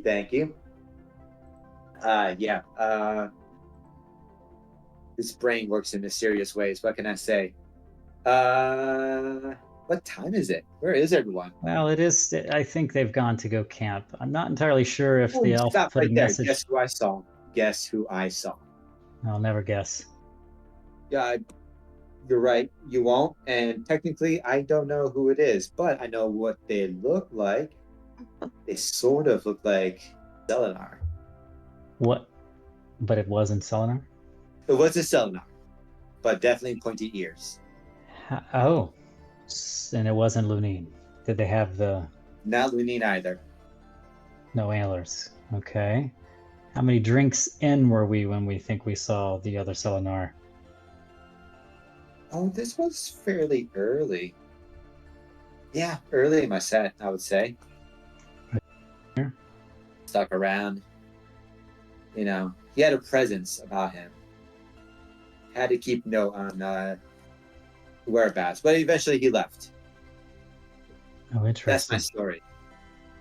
So, That is can't wait to fascinating. know the other guys. I know. Well, I mean, it is strange, right, to see other people like Selenar and Lunine here. I would call it. Yes, Rare. yeah, very strange. I would say I would almost not believe you if I didn't know what you knew. You know what an elf looks like, though, clearly. I do. And I kind of flick my ear a little bit. Cool. I'll take one more shot that someone just handed me. Okay. Hey, mate! That was a good road. Drink this down, you little dirty fucker! Hey! Whenever you go above a certain volume threshold, it's like, Just cuts out. shut up. Yeah. So that's what I heard too. Well, It Well, sounded like a drunk I sailor. have not been able to figure out how to put a compressor on Discord, so you'll just have to watch the video because it's good. I on don't it. know what that was, but we got Sure. the gist. I got it. I loved it actually. It sounded very much like a drunk sailor, just Right. making noises at me. That. He was buffering. Yeah. It was like the auditory equivalent of a strobe light. So you take that last shot. Yep. I'll walk you home. I mean, wherever the camp is. I don't know if I was placed a message in my mind from the elf like the rest of the party, so we might have to go hunting for the crew. I'm not really sure where they went, to be honest. Well, but I didn't know Corvus wasn't coming with us. My goal with messaging Renata and Andra is that everyone would have known we were going to the beach to set up camp. Oh, well, then you could have just messaged me instead of Andra, I think, because Andra went with y'all. It's fine. Yeah. Great. Well, let me walk you to our camp tonight. I'm sure they picked a lovely spot. And hold on to these thoughts. I might ask you in the morning if you saw anything else interesting, but that's good to hear about this this elf stranger. See, I can be just like you. Mysterious and sneaky and all rogue-like. I'm proud of you, Renata. And you brought the house down, it looks like, so well done. I'm sure they'll be talking about this for quite some time. All right, you find your friends, you find your campsite, and as you all settle in, you can make a watch order, but that's where we're going to take a quick 5-minute break. So we're going to take a quick short rest here, and we'll come back to the start of your evening camp session. Sound good, everybody? Great. Yeah. I'll put it out there that Andra has no camping equipment whatsoever. Great. And has never slept on the ground in her life. We'll find out how that works. So we'll be back in 5 minutes after this short rest. Thank you all so much for being here, and we'll see you in 5.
Hello, everyone. We are back. Thanks for sticking with us as we took a little short break. So, where we have left off, the entire party has kind of gathered now at this campsite. It is fairly late in the evening, and you're all here. You are in this little camp. There are 3 tents and some hammocks set up on various trees. Is that the vibe? Great. I believe that is the vibe. So Selenar and Corvus are going to share a tent. What are the other sleeping arrangements? Andra is going to kind of look at the setup and say, but what do we sleep on? You should try this hammock. It will be very comfortable. Yeah, Lunine takes Almost the other like hammock. what's on the ship. Okay. I mean, we've been sleeping in hammocks, but I have... So you're sleeping. tropical, You're right? you're sleeping in the hammock that's not in the tent. Oh, is there one that's not in a tent? Do hammocks go in tents? No, like if you're in a hammock, Right. you are not in a tent. I just want to make that clear. I guess so. Okay, cool. Did the I mean- hammock come with like a net and I assume you have a blanket. Do you have a blanket? No. Why would I carry blankets? Also, I guess it's, warm here. Maybe it's okay. It's tropical, right? Yeah, it does get chilly at night because the sun goes down and it's. Make a campfire. Could we also have just bought some blankets and stuff? Yeah. Got some burlap. I didn't think of that too. Yeah, the people who went to Donuts. Drags could have told you that they had blankets. Aren't there any inns in this place? Nope. But it's just... You- The ground is dirty. Yes. You can prestidigitate it. This is true.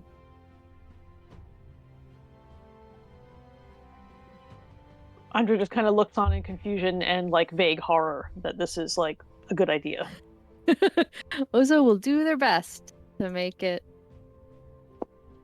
do a thing.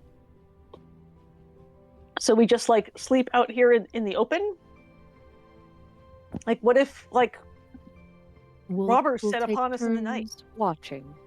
That would be exciting, wouldn't it? It's never ideal, but One of us can take a turn and stay awake for a little while. Why, there's a But- group of I've always had a door on my bedroom with a lock. I a bed. can't help you with that. Do you want to be in the tent tonight, Andra? I'll sleep in the hammock. It's okay. We have no way of fixing that. You can pretend that the tent has a door. Here, sleep up- take the tent. Up. It's at least for tonight. I'm not sleeping on the ground. I will sleep in this hammock. Well, but okay. I don't know, wrap myself up in my cloak and curl up in the hammock. And, kind Okay. of peer out at everybody, deeply suspicious that they're, making fun of her. Waiting for, Ozo's the joke. just trying to be nice. Waiting for someone to, be like, haha, this is so funny, we're going to the inn down the street. That's so funny. Elfkind Yep. does not need to sleep as much as most of you. I can easily take one of the 2 watches. Who wants to do it? I can go first, or I can go second. I will happily go first. I cannot see in the dark. So going while there might be other fires around for ambient light would be good. Yeah. I need to then you build a can fire before I trance for the evening. yeah, Right. we build a fire once it gets dark. hmm Oh yeah, but then also if there's others, the town is within sight. Their fires will be on earlier. They might go out at 4 in the morning. I Yeah. don't mind going first. Yeah, you've Or set does- yourselves quite a ways away, so you're pretty far. Well, whatever. Ozo's Purple orb. bedroll is on the ground, and Ozo sits on it. Well, Great. Selena, when you're done, wake me. And Lunin heads into his hammock. All right, cool. Dancing lights for the, however long that lasts, the next hour. Cool. So you've got some dancing lights around. There's this campfire, which is pretty pretty effective, this campfire. It's, it sheds Great. light and whatever. Great. So Andra and Lunin are sleeping in hammocks, and Ozo's on a bedroll. Andra's curled up in a hammock. I'm not sure she's doing much sleeping. Sure. Great. Cool. So 4 watches per evening. Who would like to make the first watch? Ozo? Sure. Go ahead, make a perception check. Perceptificate 24. This time it mattered. That's good. Great. Yay. You take a very serious. You know that there's potential danger around, so you are like aware for all things, but nothing comes to bother you or your troop. It is a Cool. quiet evening. It still sounds like you hear the occasional like scuffle like way down the beach, like drunken people arguing, but nothing more than that. And nowhere near your camp. Selenar, you're going next? Yep, I will wake up Selenar. Selenar, well, my understanding is that he's going to do his 4 hours of trance and then take a watch. Okay. So if Ozo wakes him up before that, that is... Okay, so who's taking second watch then? Second. Okay, Lunin. Go ahead, make a perception check.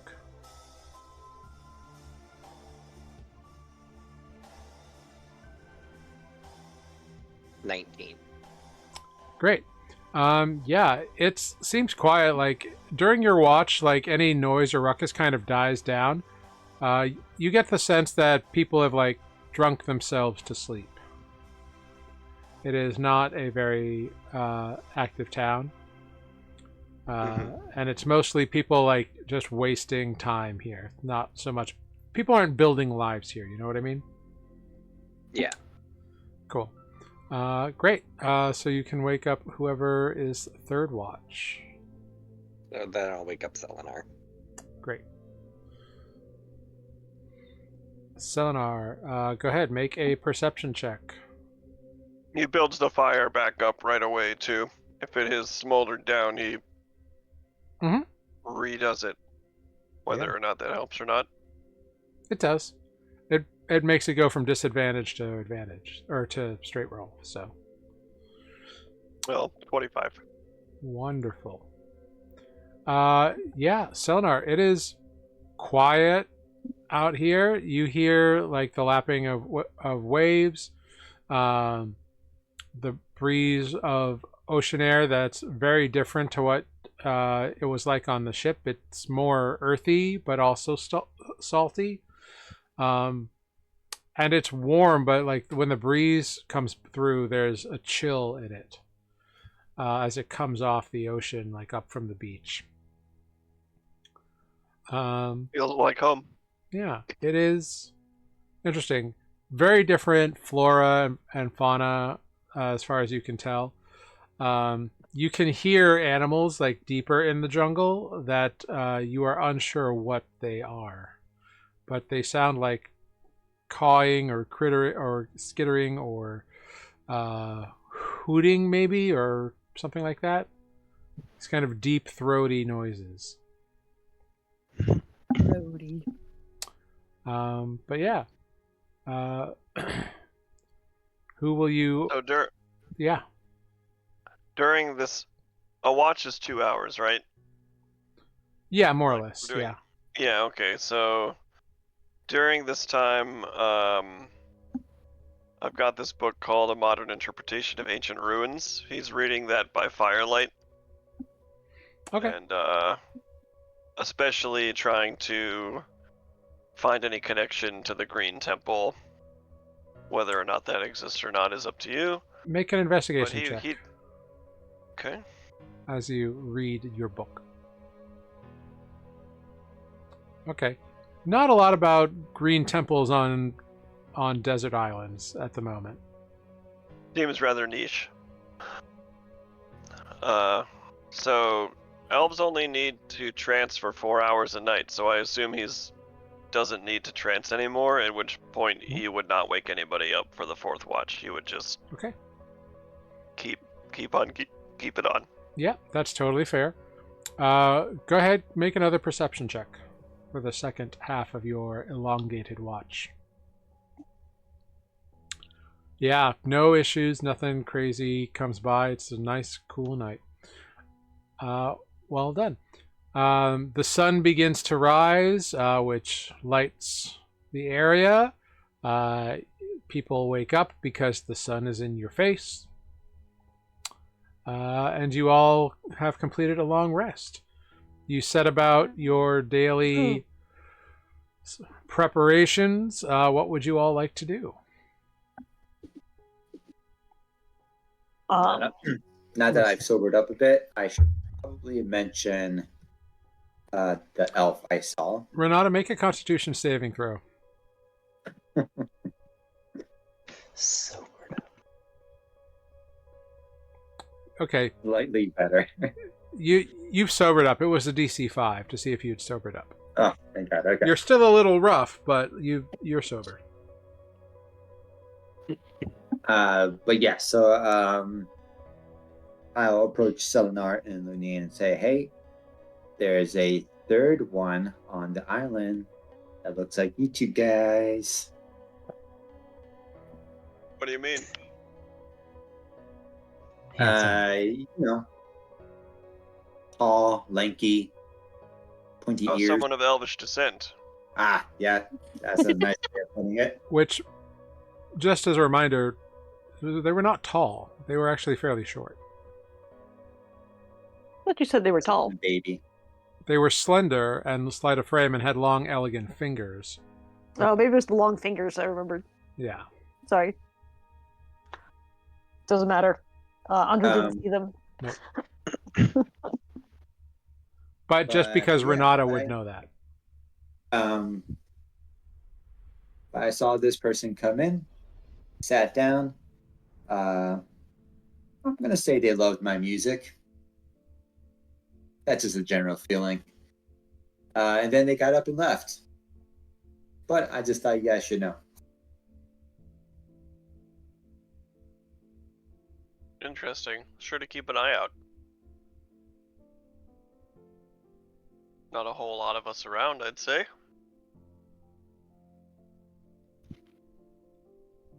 Yeah, Well, that's what really struck me about him. Or her, them. and the barkeep didn't necessarily mention anything, though. You certainly have to pay for that. In fact, Interesting, Jared. If I may, yeah. that night, did I notice the barkeep speak with this elvish individual? No, they never went to the bar. Okay. But, Lunine, you spent enough time chatting with Skull. You remember that he said to Selenar specifically, never had a full-blooded elf in here before. Okay.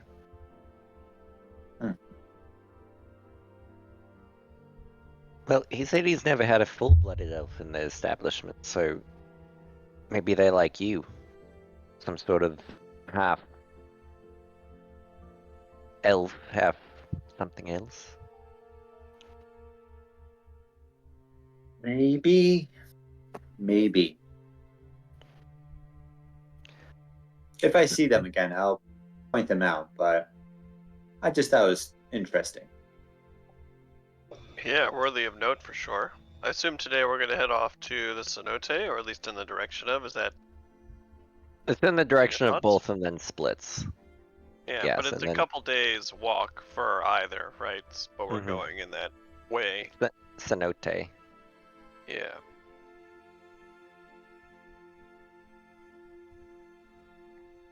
Cool. Eleanor just begins to break down the camp. Yeah. Yeah, you all begin to break down the camp, get things ready.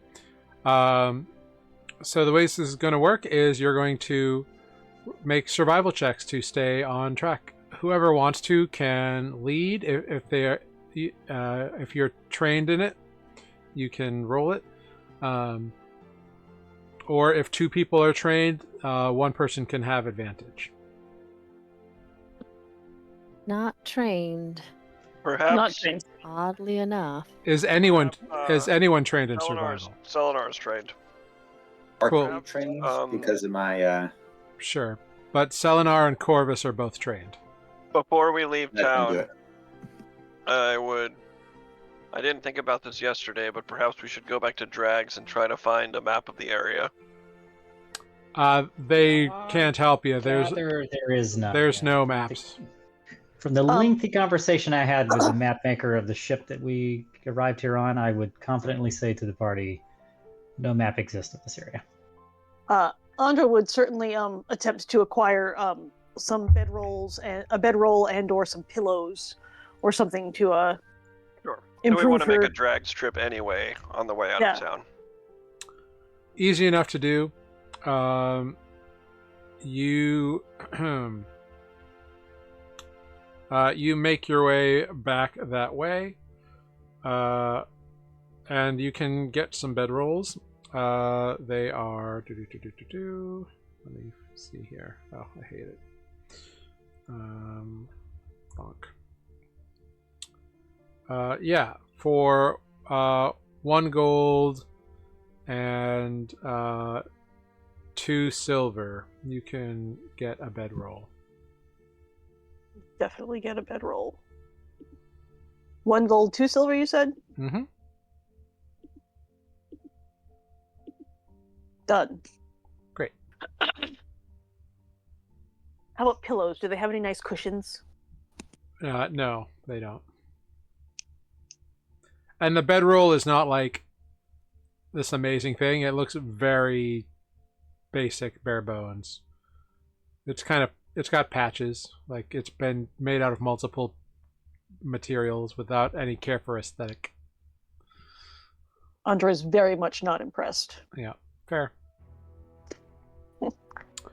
It'll keep you warm and alive, though. Yeah. So do inns. Bring one with you. And I walk out the door. Mic drop. Great. So you begin to head We know where the into lumber is. the jungle. Go ahead.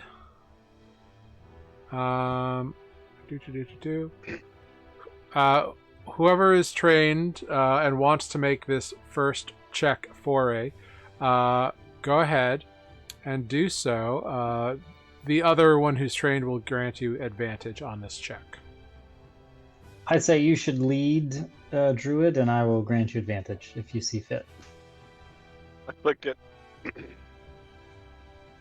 Great. A 19. The first bit of the trek is not too bad. You head out into the brush. There are footpaths here, so you're kind of following the way a little bit.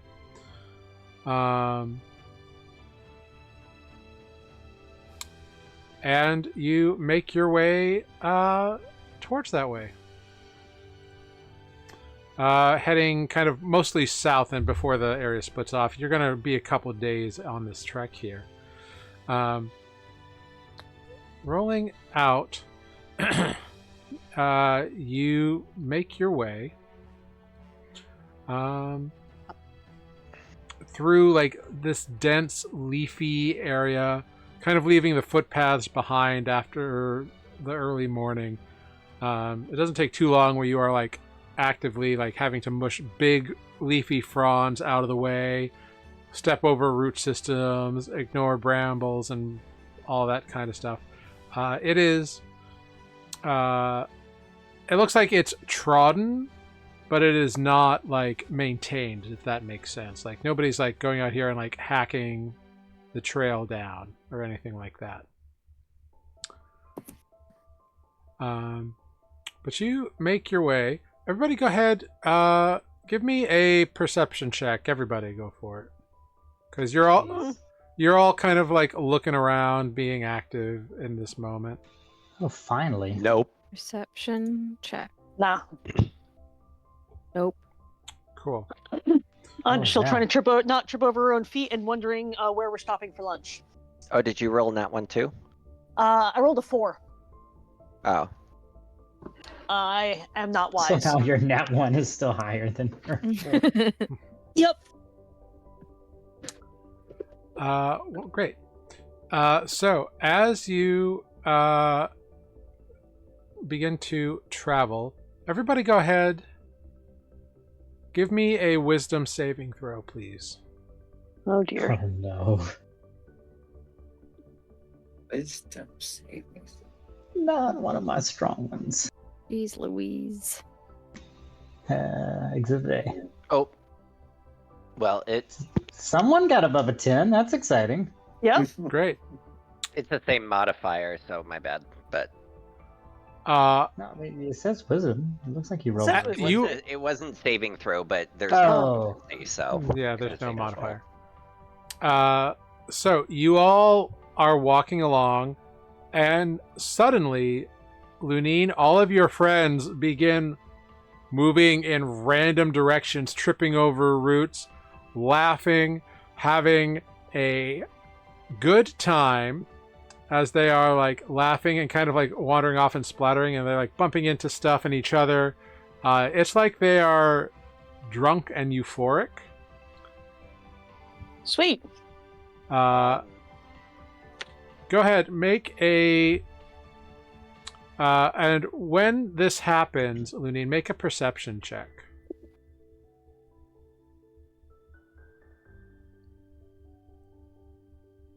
19. As it breathes out, or as your friends start talking to each other, you see leaves rustle from a bush off to the side that seem to like blow towards your friends, your little entourage here. Can I move to intercept? The bush? Yeah, you can move to the bush. Because he did say there's aggressive bushes. Yeah. Not the strawberry. I move to prune. Okay. The bush does not like move or anything and does not respond to your approach.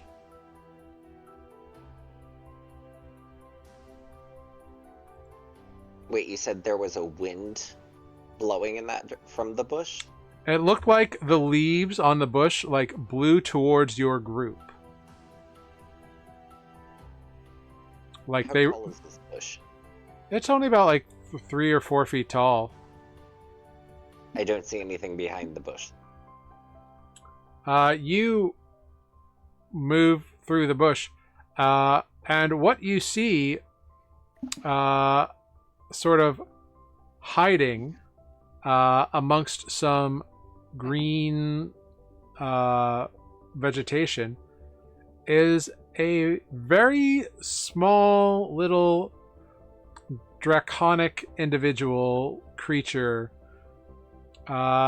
with not the wings of a fearsome drake or worm, but instead with the wings of something you are very familiar with. You see a dragon with the wings of a fairy or a pixie. Yo.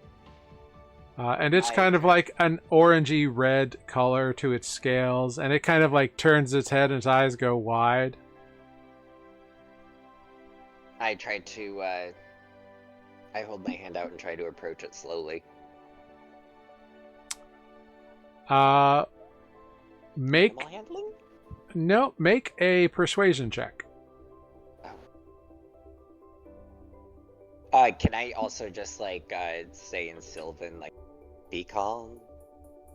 Yeah, Be calm. go ahead, make your persuasion check. Here, kitty, kitty. I'm gonna add second wind to it and try to get a little. Okay. Hopefully, so it won't fuck up that bad. 10. All right, so 11. Okay. Great. It does not approach, but it looks at you and it replies in Sylvan, "Oh! I didn't know that you were... Oh. It's nice to talk to somebody. Wow. Well, I didn't mean to cause you any harm. You were just getting close to my stuff." your stuff. Yeah, I have some stuff. Well, how long are my friends gonna be like this? Oh, not long. Just enough to get them kind of like wandering away from my stuff. You know, there's a lot of dangerous people on this island, so... You stay right here. I'll be right back. I beg your pardon. I wish to continue talking to you for a moment, but I don't want my friends to get lost in the... Mind me. Hold on. Yeah, yeah. It doesn't last long. In like a minute, they're like able to come back to their senses. Okay. Yeah. How did you get here? I live here. I've always lived here.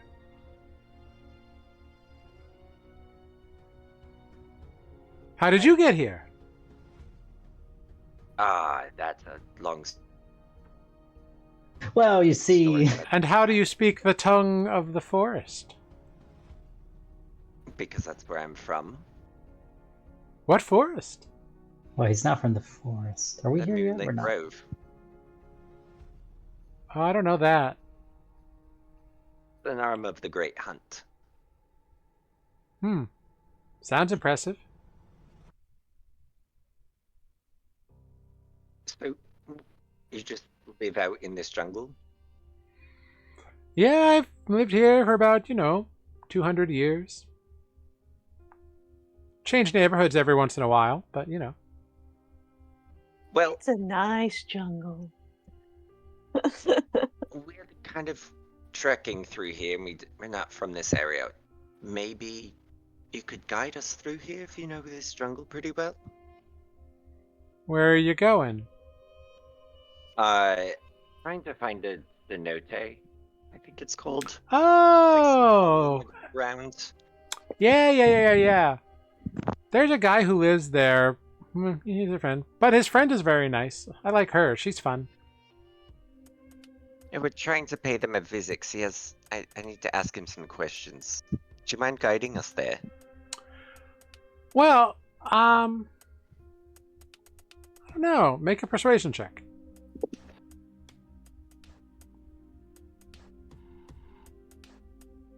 $18. Well, maybe I could.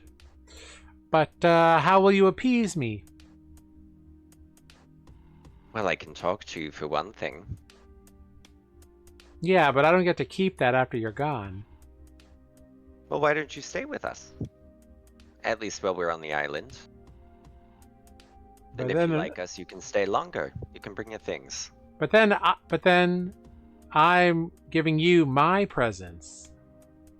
When you should be giving me presents.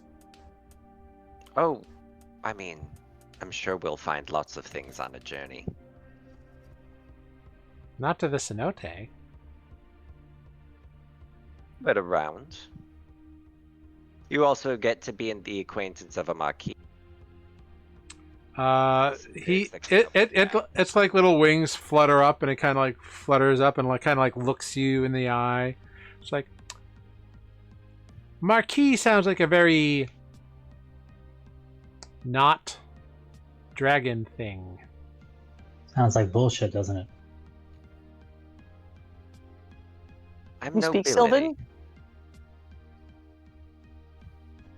Okay, but you're still just what, elf? Tree elf? I'm not sure what you are. Me neither. Well, if you don't wish to help and you don't wish to come along, we can just leave you here to your alone.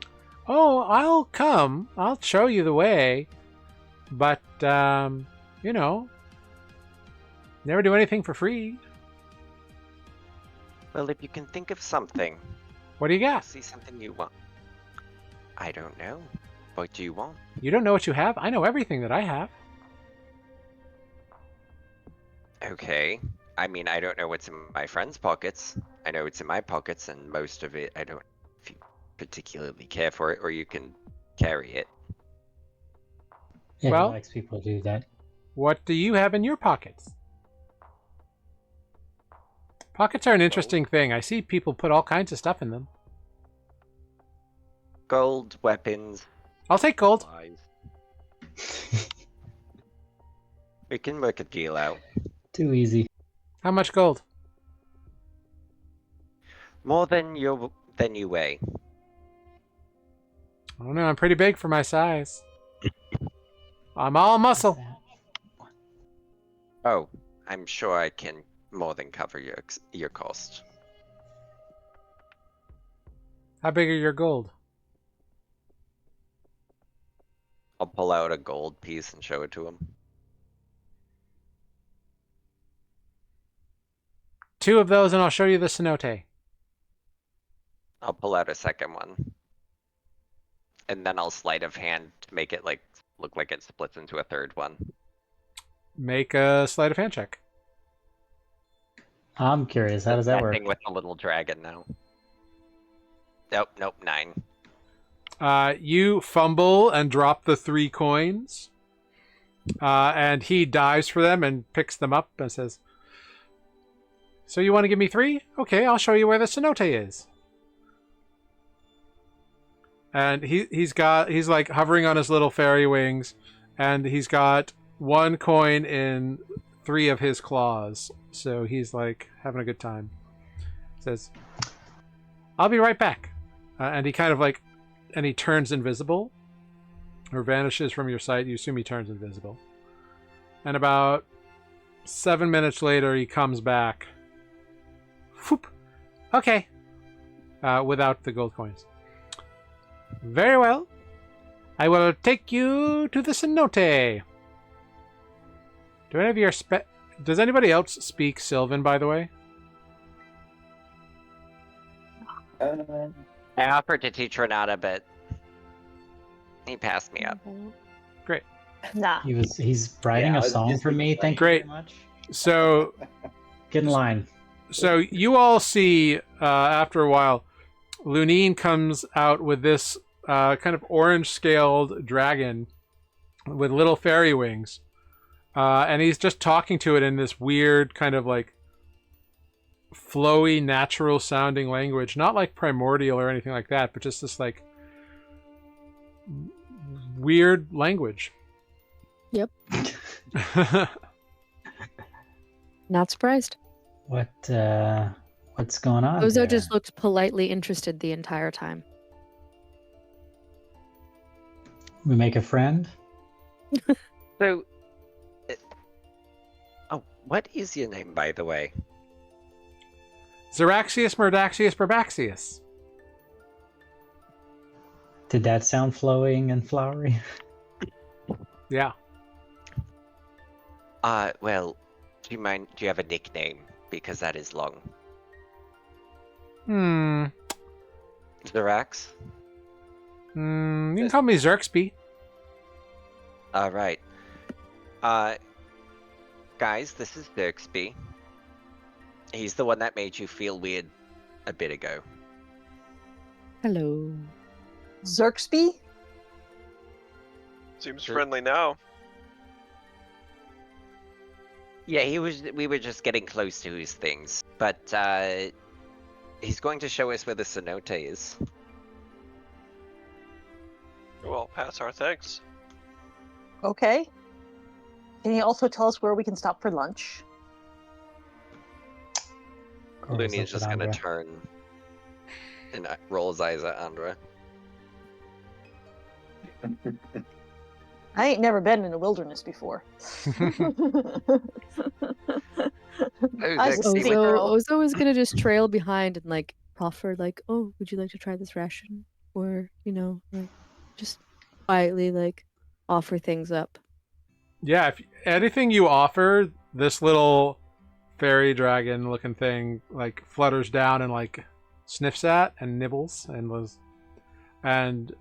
if it like nibbles some and it's like woo, it kind of like looks at you, its eyes swirl in like rainbow colors, and then it just takes the whole bit of whatever you have and like flies off ahead and kind of flutters ahead. And Is this like when you give your dog a treat and then your dog has to take it on the other side of the house? Yeah. To get the lump away.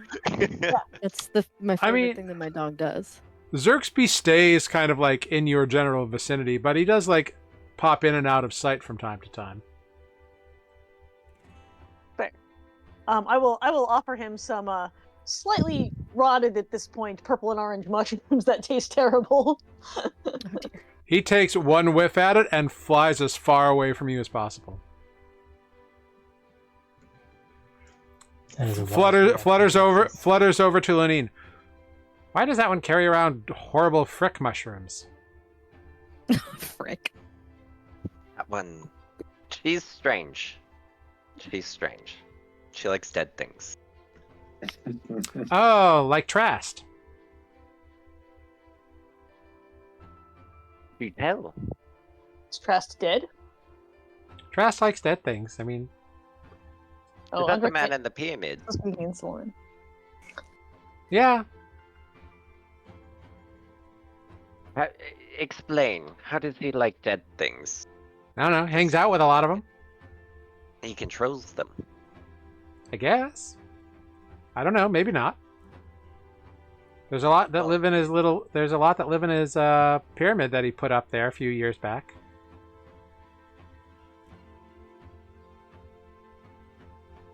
And how long? It's only been a few years since it's been there. Well, I guess it's. pyramid. I guess it's been about 30 years. Yeah. But the pyramid wasn't there before? No. Interesting. That must take a lot of magic. Well, he was like one of the first people here, so you know. Oh, he predates that little shanty town, Dange. Oh yeah, that's only been around for like 15 years, if that. Interesting. Well, Yeah. it's good to know. It's good. We didn't know too much about him. Supposed to pay him a visit as well. Oh, okay. I don't really hang out with him much. I've just kind of seen him around doing stuff. He doesn't really look like he's your vibe. I mean, you know, I'm happy to leave well enough alone. He doesn't really cause any trouble. He does weird things, I guess, but whatever. With dead things? Do you speak the common tongue, by the way? Oh, yeah, sorry. No. Oh, Do you speak the tongue of dragons? I do not. Well, that's disappointing. At some We all, point, Ozo we all have thinks. our downfalls. Yeah, that's true. Ozo thinks loudly. Huh. How come a dragon has fairy wings? Thinks it loudly in Zerk's direction. So you think that Xerxby looks at you and says something in a language you don't understand. But and actually, you don't understand this one either, Lunine. Does anybody speak Draconic by chance? No. No. Okay, then All of these things my previous character might have spoken. He I know. he says something in a language you don't understand, Ozo, and then kind of like looks around expectantly at you all and just kind of like, The And- language of Are dragons. you And then I think back, okay? I'm sorry, I don't understand. your friend is talking in my head, and I was hoping that they would at least speak the tongue of dragons if you didn't, but Which friend? the little one with the mask. So? You can talk in still there? people's heads? What? I was just thinking. What are you talking about? What? I look at the little dragon and then look at Ozo. And then the dragon. Ozo. Corvus is now looking at Ozo, and then the dragon, and then Lumine. Well, the dragon can't understand any of you, so if you want me to translate. Why are you all looking at each other? I don't know what's going on. Can we just get some quiet for a little bit, if that's all right? What? We're just going to the cenote. We'll speak later. Let's continue on.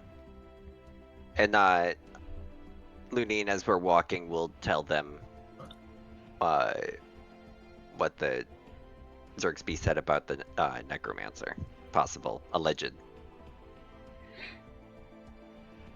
Great. So you continue traveling. You get on into the afternoon, which is very fun. Your little friend here is guiding you along, happily zipping through. He's helping. He's like being like, "Oh, don't step on those roots. Watch out for those ones. There's a hole over here." He's very, just kind of like, follow me. He doesn't think about like walking. He just kind of flutters and flies. So it's like, he doesn't understand why it's taking you as long as it is. Because like he's like, I can get there in a day, but you guys take forever with your walking. Don't any of you fly? No. Yeah, but we don't like to do it. Just kidding. I know he can't talk to me. Great. As you're walking in the afternoon, you hear a crash of thunder and feel the pressure drop instantly. Uh-oh. And Lunine, you hear Xerxby. He looks at you and he's like, "Uh-oh.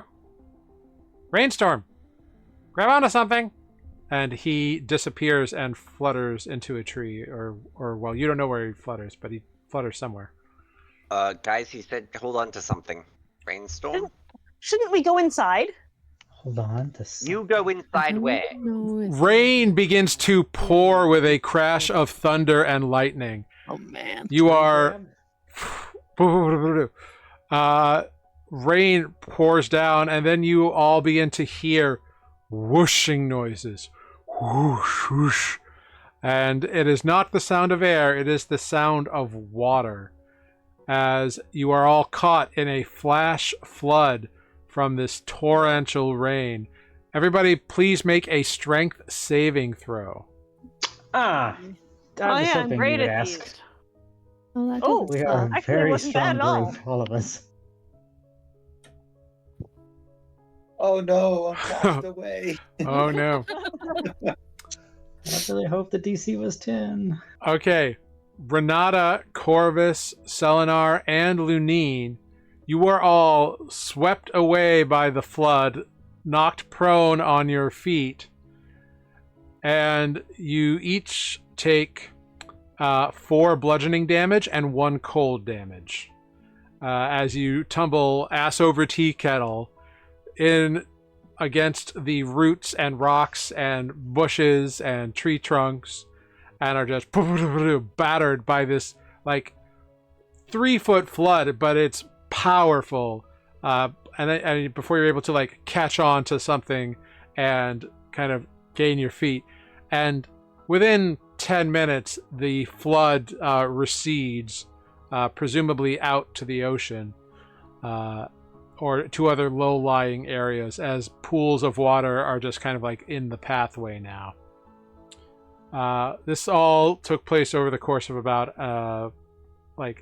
45-minute span, from like the first time you heard the thunder crash to now. So when the flood starts, and I'm trying to hold on to a branch or whatever, the water breaks the grip, right? And I start to fall over. Can I wild shape into shark form and just try to swim? That's what he would have done, is just swim with the water instead. Yeah, you can Shark because it's fresh water. you We had to talk about this where it doesn't actually matter. yeah. in Could be a this bull world. shark. You Sorry, shark. you wild shape into your shark form, your river shark form, but it still doesn't affect the like damage you took. But like you don't. I tried. Yeah. What's the damage then? Sorry. 4 bludgeoning and 1 cold. 5 all day. You Yeah. can get no wet damage as of yet. Andre's I'm a shark, bro. Like. Andre's koala bearing a tree again. Yeah, Andra and Ozo found good grips. Ironically, the 2 shortest members of the party, who should have been rightfully submerged, managed to resist the. We're lucky. Managed to resist it. Rock. We know how to Passing do luck. this. We're we. Passing luck. Yeah. We're used to being swept away. Yeah. So it's a little bit darker now that the storm has kind of passed, and so like there's this dark. It seems like that was probably like the vanguard of whatever storm system is coming through, because it just like hit like a ton of bricks. So it's not raining anymore through the canopy, but you can see that it is significantly clouded over, which is great and fun and fine. Great, awesome. So When the group reconverges, Lily Yeah. just comes back drenched and just looks so irritated. Prestidigitation. yeah, Xerxby kind of like pops back into view. That was a quick one. At least it's over. A little more heads up next time would be much appreciated.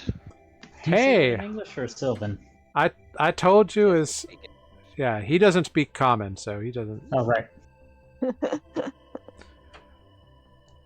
Hey, I told you as soon as the thunder crashed. Like, told you to grab onto something. Well, if you have any more advanced warning. I'm not a weather witch. I'm a dragon. With fairy wing.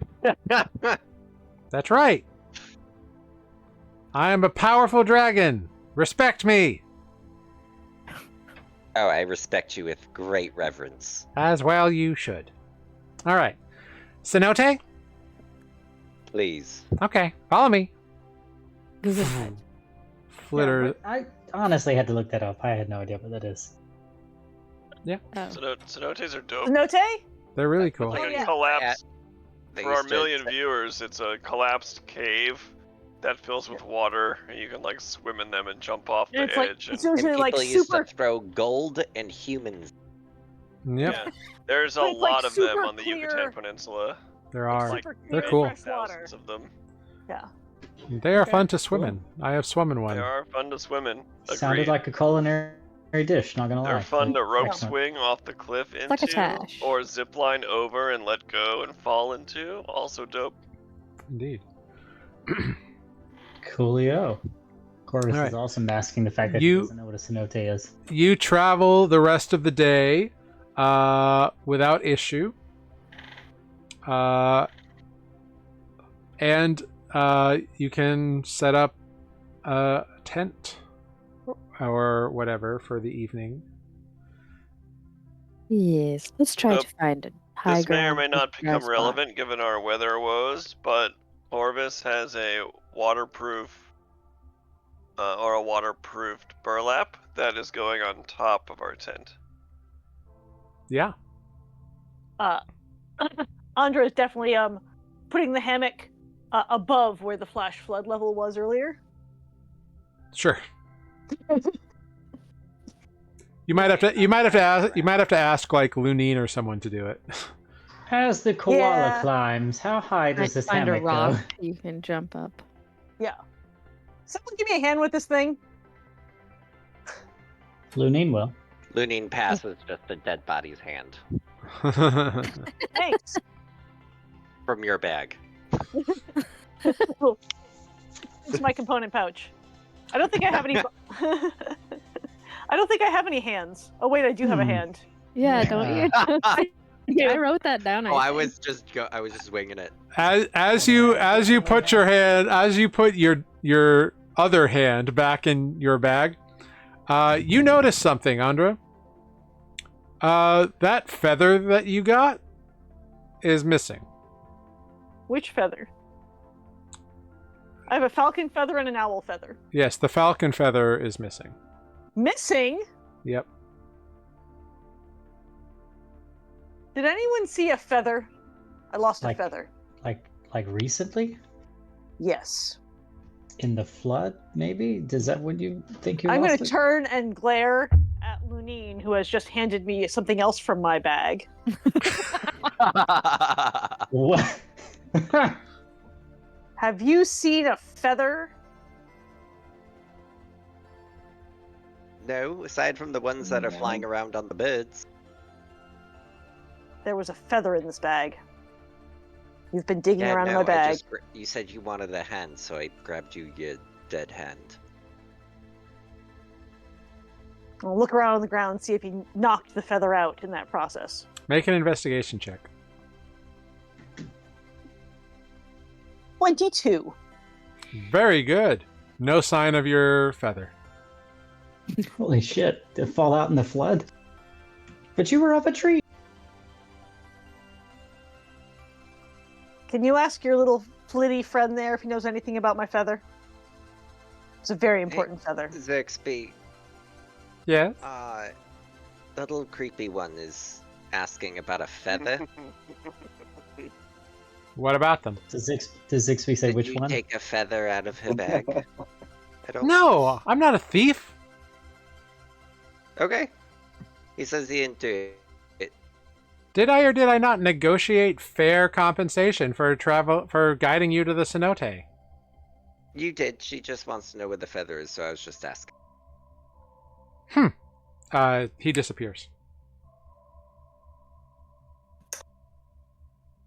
Well, that's problematic. Oh. Well, I really hope you didn't offend our guide. Andra's He going to says he's not a gather thief. her backpack and hold it in front of her under her cloak and But there are a lot of birds in the world. I'm sure we can Yeah. find you a new feather. What was so special about that feather anyway? I need it for a spell. Okay, well, I'm sure there's more than one falcon in the world. No? What's a spell? With a special falcon? I don't know much about spells, but It was just any old falcon, did it? but like It was hard to get the first one, wasn't it? it was hard to get the first one. It's true. What's a spell for anyway? What is a spell? I'm not sure. Not sure. I mean, like, I don't know much about this either. But don't you normally like get a recipe and then you go out and get the things for the spell? Yes, I have a recipe. I But don't know you what it the does. I see. Is that not worrisome?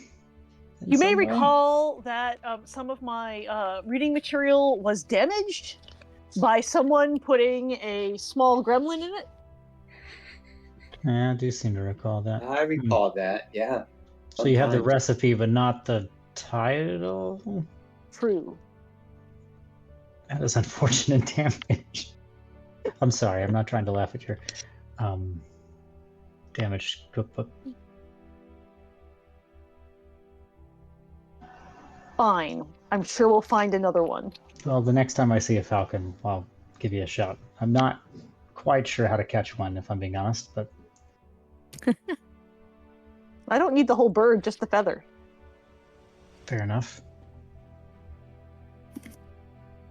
I was always going to think in the general direction where Xerxby used to be. I don't think that they meant to offend you. You don't get any response. You don't know if your reach hit or not. Got it? Zexby, are you gonna come back and join us for the night, or did you flitter?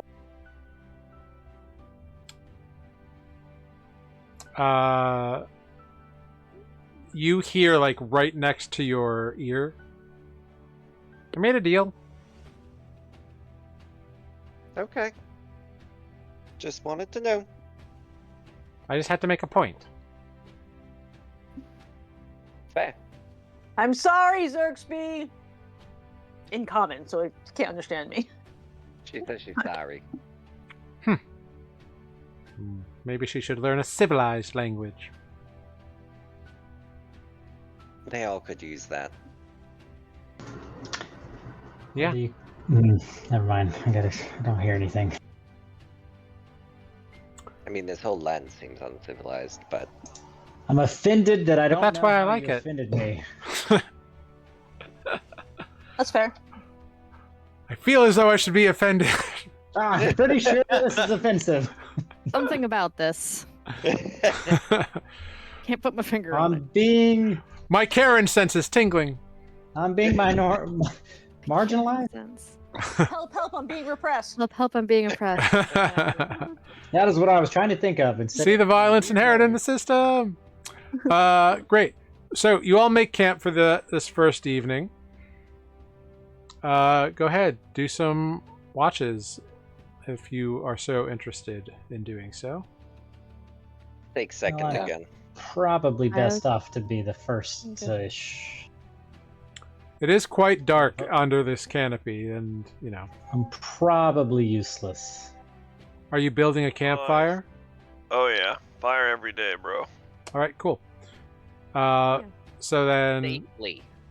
A safe campfire in the jungle. yeah, I assume. Selenar's general mode for camp forever is going to be build a fire, then go trance for 4 hours, and then do the second half of the night as a watch. Great. Every time.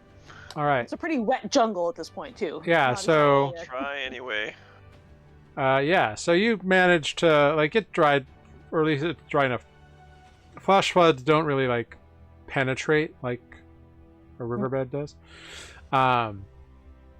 So go ahead. Whoever wants to take first watch, make a perception check. But I'm sorry to back up just a touch. Yeah. One of the changes to Druidcraft allows me to predict what the weather will be at my location for the next 24 hours. I'm doing it before we set up camp. You cast Druidcraft. The weather you get multiple results. So it says it creates a tiny sensory effect that predicts what the weather will be at our location. A golden orb for clear skies, a cloud for rain, falling snowflakes would indicate snow, Yeah. etc. So if it's gonna rain in the next day, like a little cloud would form or whatever. Yeah. So again, you cast guidance, or you cast Druidcraft, and to get this effect, and you get a golden orb, but it quickly transitions into a cloud, which then transitions into a droplet of water, which then transitions into a swirling vortex. It keeps shifting as though it can't latch on to something. Well, the weather is very unpredictable here, it seems. Yeah. Oh, good. Maybe I'll sleep in a tree. Oh, Selenar, by the way, can you go ahead and roll me a... just make a straight wisdom check.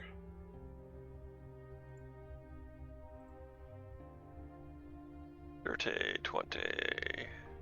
Cool. You've been moving with confidence all day. And you felt like there's something fun about this island, but you are confident that there is no... like, there's no, like, hidden danger here. There's not, like, an ancient dragon sleeping in a volcano or anything like that. There's not, like, a set of ruins that comes to life and turns into golems that will mash you up in the middle of the night or anything like that. Like, you just have a sense that this island is an island. Okay. Yeah. Good to know. Sky, to know. sky, island, island, water, Oh. water. I'm struggling to decipher your words in my player brain. No, like, you know, you've been on some of these islands before that had, like, crazy wild things on them.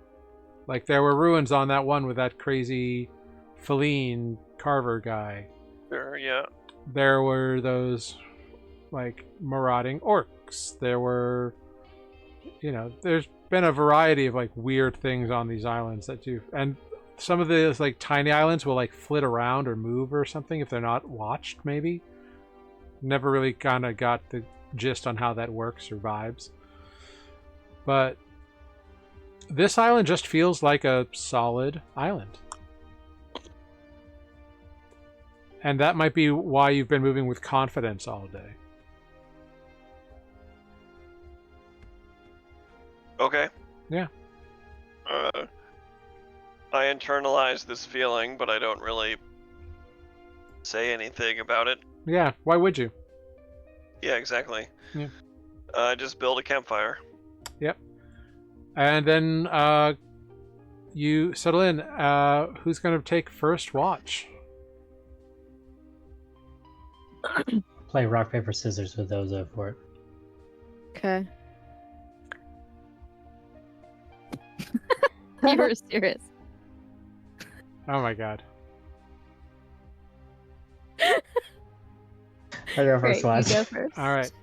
As everybody settles down to rest and you begin your first watch in this dense jungle that occasionally drips a little bit of water, that you've already been flash flooded in, and found this little fairy dragon thing that Lunina's talking to, you stand by to take your watch.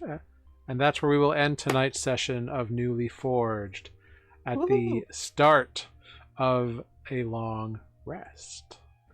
So we'll I don't see think what it would happens. ever occur to Andra to volunteer for a watch. Like, she'd do it if someone asked her, but like it would never occur to her to volunteer. That's fair. Ozo is politely going to never ask you. Well, It's like, oh, it's bedtime. Okay, Eleanor we only go to bed. needs to sleep for 4 hours, so indeed. he usually takes half the night to journal anyway and read, so Well, whatever. well done, everybody. I hope you had fun tonight. We did a little socializing and investigating, and you met a cute little fairy dragon. Yeah, fairy Xerxby. dragon. Little Xerxby. He's, you know, I have to look in the old campaign's notes. This sounds Little way too Zaxby. familiar. Xerxby's a cute little guy. Definitely found a dragon with fairy wings before. Yeah. But it was the... Yes. I don't know. There if was a it- particular individual who had one. He was a wizard also. No, he wasn't. Oh, okay. Wasn't a wizard. Definitely. Was it the sandwich dude? Nope. It was the High Priest of the Platinum Hope. The Oh, What yeah. it fa- is. the fa- That's what it is. the fairy dragon was his seeing eye dragon. Yep. Seeing Yep. eye dragon. I mean, that's kind of like a wizard. Anyway, thank you all for being here. Much appreciated. Thank you, Taco San Mashu. Thank you, Ives Got It. Thank you for ban hamming that spam bot. Saw that. in the chat, so thank you. Good use of mod powers. Woo! And hey, I just want to go on record. I love short people. Like, shorties are baller. So I'm down with it. I have to say that because Taco and Mashu, no, I've got it. We're talking about short people problems. So I see. Hashtag short people problems. I am familiar. yeah. Yes. Short people climb trees. Same. Yeah. That's like legit what Taco and Mashu said in chat. They climb People climb trees? trees. That short people climb trees, yeah.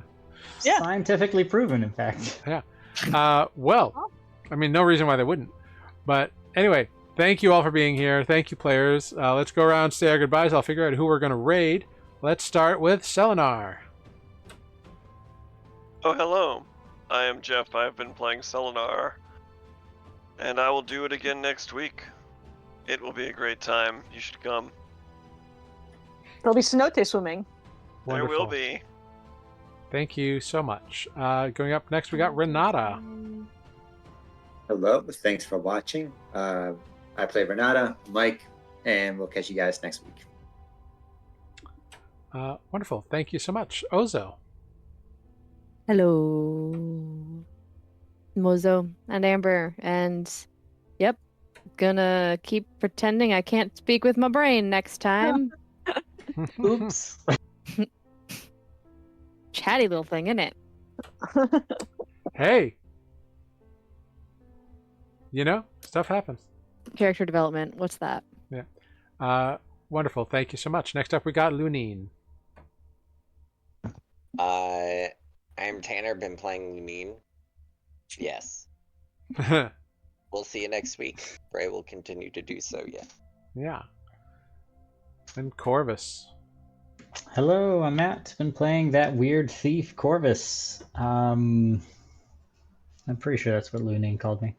Yeah, got at least one more in me, so I'll see you next week. Great. Wonderful. And Andra.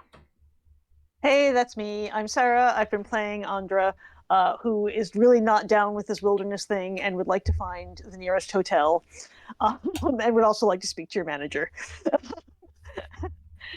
And we are Nuuli Forged, and we have a YouTube channel, and we're on Blue Sky and maybe some other social media things, but more and more just Blue Sky.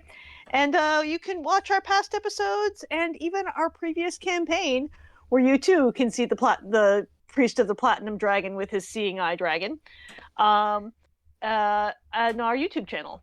That's Nuuli Forged, NUULIFORGED. Is that all the things I'm supposed to say? I think so. Yeah, that was great. And have a good night. Thanks so much.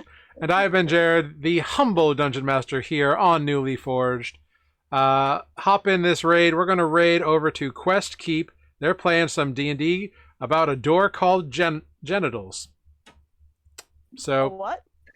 Question? I'm intrigued. yeah. So if you're intrigued, I'm also intrigued. I'm intrigued. So hop in this raid. Let them know that they have been newly raided, and we will see you all next week here on Nuuli Forged at 7 p.m. on Tuesday. It's going to be great. It'll be our last episode for 3 weeks, so make sure you're here and come back. So thank you all very much for being here, and we will see you next time. Goodbye, everyone. Bye. Thank you. I've got it. Best mod around. Woohoo. Bye. Ciao. 100.